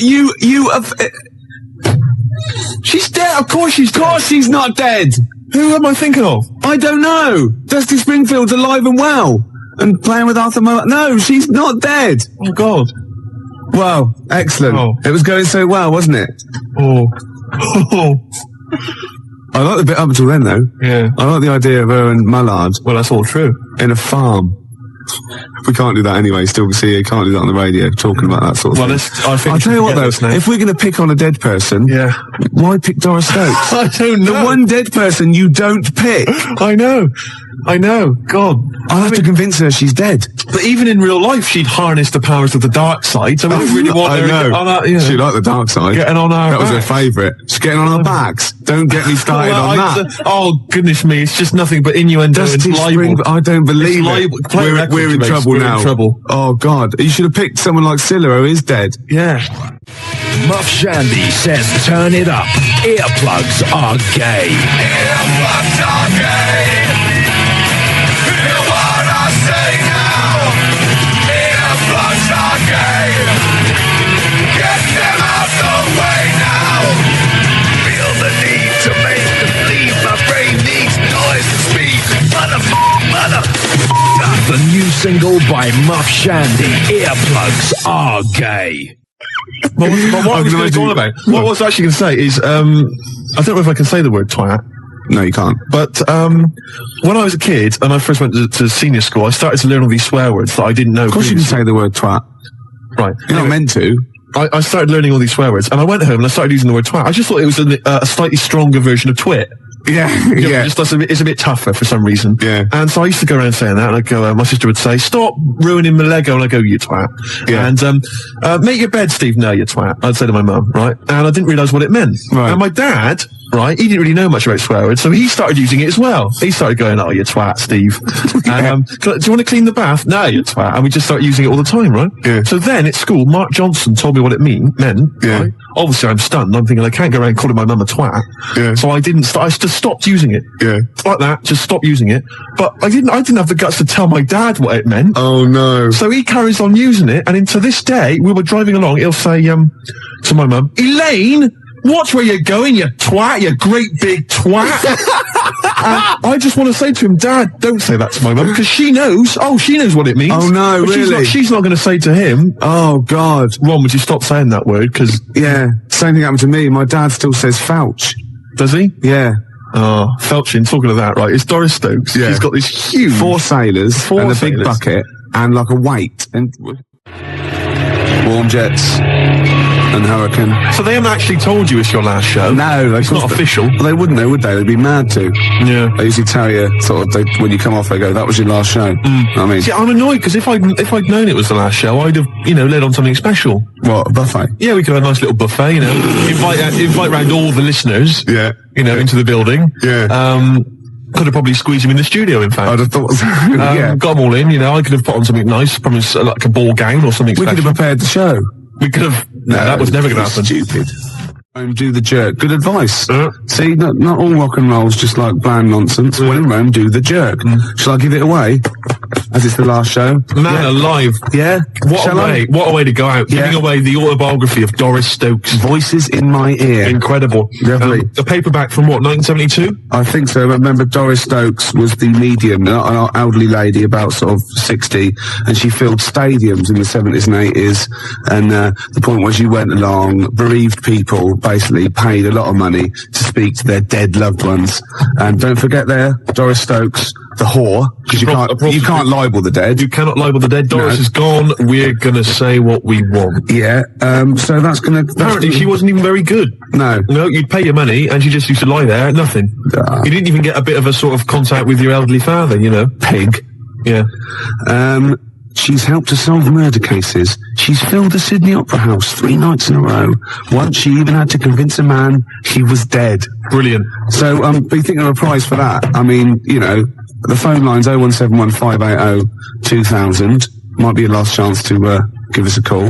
But you could win Doris Stokes' Voices in My Ear, the autobiography of a medium. Brilliant. By Linda Beardsley. You've really thought this through, haven't you? How does that work? Show? How does that work? Beautiful. We're going to give away that grubby old tatty copy of Doris Stokes' autobiography. Man alive, we're really going out with a bang, Gervais. Okay, let's give some more stuff.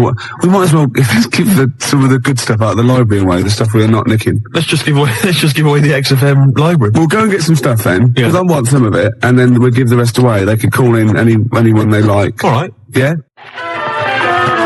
Just for the Hobbit. Just for the Hobbit. Just for the under Hobbit. Just for the go on all the way, dirty boy. Just for the Hobbit. Just for the Hobbit. Just for the under Hobbit. Just for the that's wonderful. Just for the taste of it. Diet Coke. An idea there. What? You played Nirvana, so I went in the library. Bloom. I've got a load of Nirvana stuff. Yeah. I've got Bleach, the Unplugged album, Incesticide. It is like someone reading French, isn't it? You don't know anything about it, do you? You don't know what you're doing. You don't know how important Nirvana were. You don't care. You don't know how to pronounce it. That's fantastic. From the muddy banks of the Wishka, whatever that means. What's that? Hormoning? Yeah. Never heard of it. And obviously, never mind. Copy Gainey. I'll tell you something, Gervais. He's dead. I thought to myself, you've got Nirvana there. A lot of people have already got those. Yeah. What they haven't got, A lot of people have. is this signed copy of Nevermind. You can't give that away. No, look, I'm reading on the inside sleeve, Chris Novoselic, Jesus. David Grohl, and Kurt Cobain signed that. Yeah. And I didn't get that from the library, that's from upstairs in the office. Yeah, well that is obviously someone's personal copy, probably the boss's, so you can't give that away. Well, Gervais, I think the time for morals has long since gone.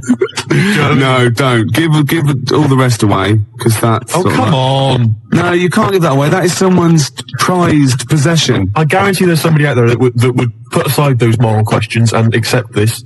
What, you mean you're going to ask people, do you think you should have it? Yeah, 01715802000, do you think you should have it? Even though it's someone's prized possession. Mind you, so is this radio station. There's a fact here.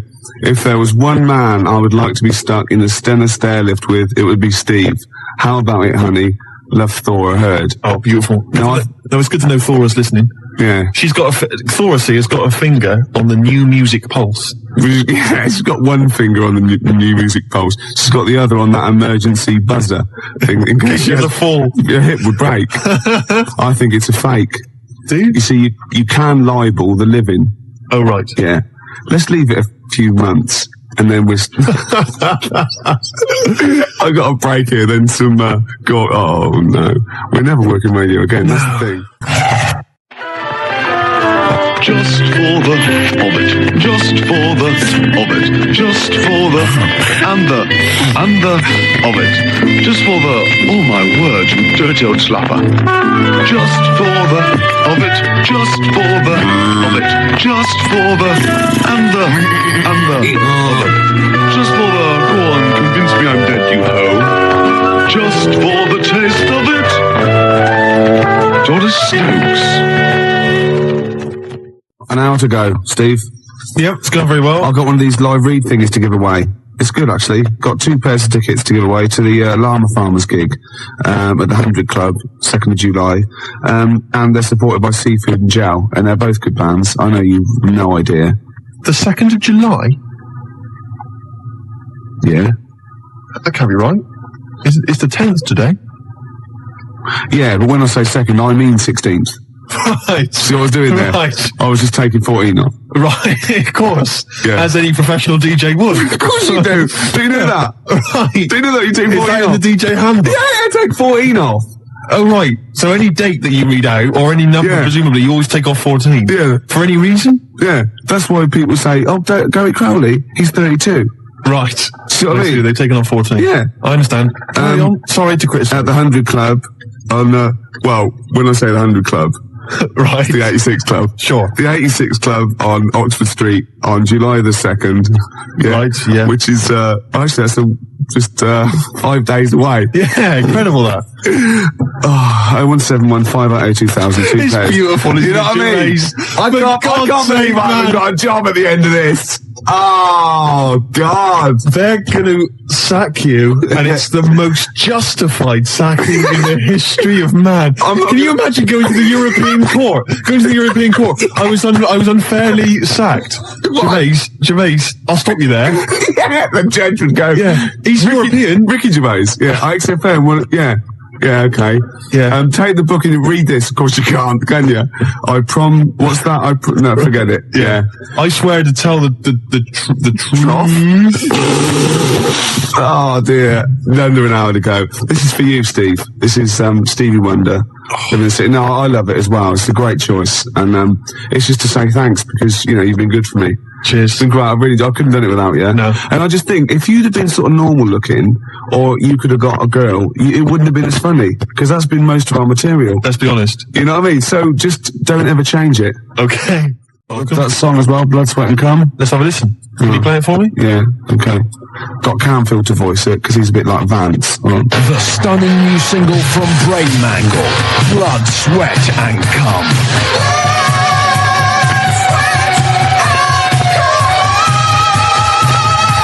Blood, Sweat and Cum by Brain Mangle. Out now. It's a change of career, isn't it? Be beautiful. Do you know what I mean? That'd be great. Keep the profile up. You'd be something for you in it, I reckon. Oh, really? Well, I don't know. Drummer? Well, a lot of those heavy metal videos have people sort of, kind of ugly creatures. I was going to say, like Metallica, they have like things that sort of like morph into you. Exactly. That'd be amazing, wouldn't it? That'd be great. I could see myself. That's a new career opening up for me. Oh, God. That'd be amazing. I'd be like horror films. He'd be like the special effect that isn't a special effect. I know. But they'd save so much money. You wouldn't need like computerized morphing stuff. You wouldn't need like makeup. Prosthetic makeup. Oh, that'd be amazing. I could become a star of zombie films. Oh, God. Do you know what I mean? Seriously. But we'll do the heavy rock thing first, yeah? All right. So anyone out there, any rep company, I'll do Earplugs Are Gay or Blood, Sweat and Cum. Just whack down a verse, right? And Steve's in the video. Yeah. We're laughing. Hello. Thanks for the card. Oh, you got it then. How old am I then? 37. Yeah, I know. 37. Yeah, soon be 40. Yeah, all right. You're cracking up the hill then, boy. Always begins at 40. Yeah? Yeah. What happened when you were 40 then? I started going out with Joan Johnson after I've been locked in for 20 odd years. Well, thank God she was the youngest. Eh? Why? The last one. Who knows what the next one would have been. Well. Been catastrophic. No, go on, keep going. Catastrophic. One more go. Catastrophic. You haven't got your teeth in, have you? No. Oh, you filthy animal. Oh, you haven't got your teeth in. I'm just eating my dinner. You're eating your dinner with no teeth? No, I took it. I've eaten my dinner. Oh, that is disgusting. So why did you take your teeth out for then? You have to wash them. There's nobody here. Only your father in here and anybody. Oh.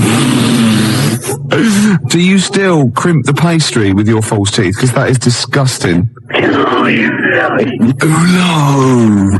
Darth Vader. It's like Darth Vader. You are disgusting, Rick. Oh, God, I can't believe you haven't got your teeth in. Well, it's difficult to say catastrophic. Oh, God. Well, let me hear you say it. Catastrophic. That's it. Yeah. That's what I meant. Yeah, I know. Right, all right then, I better go now. Right. Right, see you later. Cheerio. Bye. Best ever, Ricky Gervais. Almost certainly. Almost. That was for Becky, who's having her wisdom teeth out tomorrow. Don't envy her. Oh, no. No, do you know what they do? What they do is, right, they tie you down and you look like Howard, and No, it's fine. They've got anaesthetic these days and everything. Apparently so. Not in Bristol though. Not in the West Country, no. They still tie it to a door. Well, to be honest, if you've got dodgy wisdom teeth, you're a witch. It's as simple as that. It's as simple as that, Gervais. You know, they wheel you out to the ducking stool, Bob. Yeah. And he still works there, does he? He does, yeah. With his two brothers, also called Bob. I know. Get on with it. Get on with And this is a different Becky and Laura. They wondered if I showed you those nice pictures they sent through. Oh, what were they of the apes? Yeah, you didn't laugh, did you? Brilliant. Well, that's you, Steve. Ha, ha, ha. I got facts here from Bernard. He says, I'm a regular listener and I want to know, why is Ricky being taken off the air? Bernard, if you don't know the answer to that, you're not a regular listener. Which is a shame because we've had a few other faxes and stuff. I had a letter. This is the first letter I've had for years. It says, we love Steve. We pledge our alliance to all forces amphibian or insectile, and we worship the grand fish monster. So I'm getting kind of positive mail like that, and it's too late. It's too late in the day. That is positive. That's a lovely letter. A lot of people, most people would like, to be called the fish monster. Yeah. Oh, that's Believe fantastic. Me, that is a sign of affection. Yeah. Michael Schumacher's won the British Grand Prix in a very confusing finish. Matt, can I stop you there? Have you got any, fun stories? Yeah, Matt, I haven't got any sort of, Two Ronnies style news stories. No, there's no fun. It's news, there's no fun. No, Two Ronnies style, a man with a meat cleaver has been terrorising nudist colonies. Inspector Wilson of Scotland Yard has had a tip-off, but he expects to be on duty tomorrow. Or Scotland Yard had all its toilets stolen, police have anything to go on. That's what we want, that's what everyone's after. Oh, right, no, nothing as interesting as that. Okay, go on. Carry on as you are, sorry. Okay, right. News with nothing really silly. I'm Matt Johnson. That was good. It's all right. Yeah, you want stuff like a lorry load of wigs has crashed on the M4. Police are combing the area. That's what you're after. You're in news. Can you libel the dead? I'd rather steer clear of any controversial comments, if you don't mind. Okay. No, I didn't mean you. I didn't expect you to. I don't think you can, but I'm not sure. What do you think of Doris Stokes? I think she was a very talented lady who brought joy to a lot of people. That's fantastic. So you don't think she's a prostitute? Absolutely not. Steve. Yeah. We gave away those CDs. Hey, great giveaways. Just good radio, isn't it? We've got CDs to give away. Tickets, and that's good radio. Do you remember who won them? What, last week? Yeah. Well, no. Right. I've got to get them back. What, are these the CDs that we took from the library? Yeah. I've got to get them back. 0171 580 2000. If you won those CDs, could you give us a call? Well, why should they bother? They're probably busy listening to them. Do you know what I mean? You can't give something away and then take it back. Yeah, I need big time. I've got to get them back.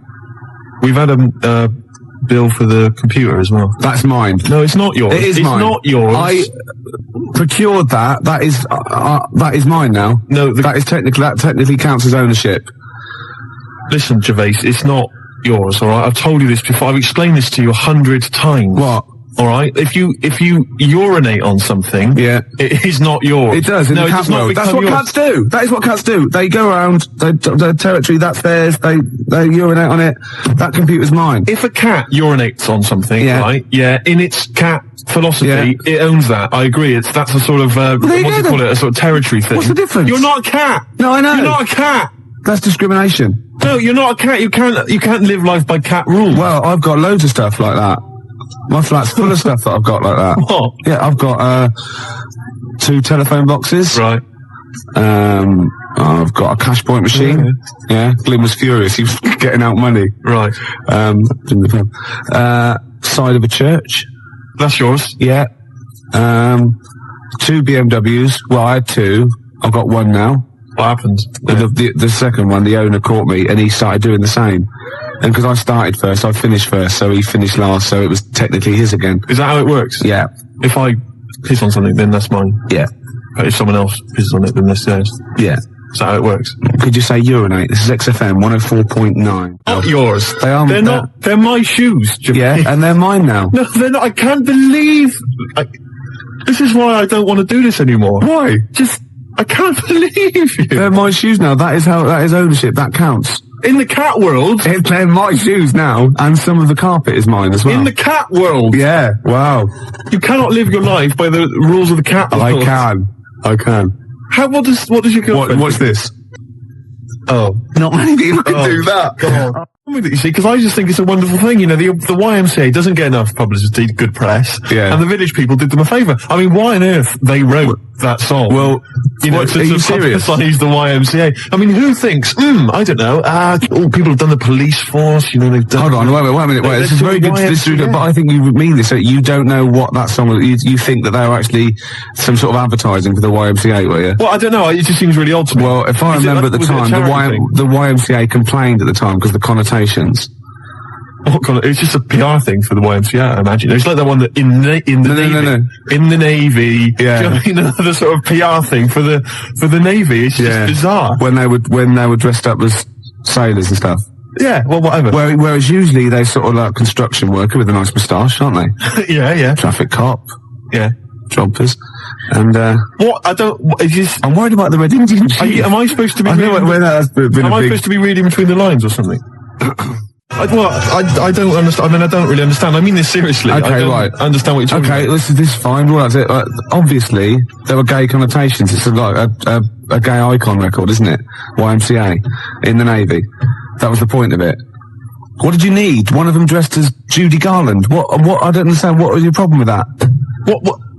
But there's another. I don't understand why that suggests that people are gay. It doesn't necessarily. It's like, it's high camp, isn't it? It's been adopted since as well. But the four of them, there's a guy dressed as a motorcycle cop. There's no reason why he should be gay. There's no reason why anyone should be gay. There's a builder. Yeah. Alright, so no builders are gay ever. There's another one. I can't remember what the other one is. Right. And then there's a Red Indian. Why on earth the Red Indian is supposed to be an icon? I don't know about that. I'm flummoxed on that one, I'll be honest. So what I'm saying to you, Gervais, is if you're going to if you're going to talk about gay people, then why don't they use the cliches? Why isn't there a hairdresser? Right. And because it's probably the sort of cliches that even scene gays want to get away from. Also, you're confusing camp ITV gays with real homosexual people who live normal lives. If I'm going to write a song about gay people, I'm going to have a hairdresser. Yeah, you are. In order to appeal to a gay community, I'd have a hairdresser, John Inman, Larry Grayson, obviously, and I don't know. You wouldn't have Jason Donovan then, obviously. Because he's not. So you wouldn't have him, would you? No, I wouldn't have Jason Donovan. No. Well, I wouldn't have Philip Schofield. I wouldn't have Andy Peters. Right. I wouldn't have Andy Peters. Okay, I'm getting scared. Shut up! I would not have Andy Peters. I'm getting scared! I would not have Andy Peters! I've been watching a lot of telly over the weekend. All right, go on. Yeah. Been fantastic. My favourite. I don't know if you were in the week. I was briefly telling Claire about it. 3, 2, 1.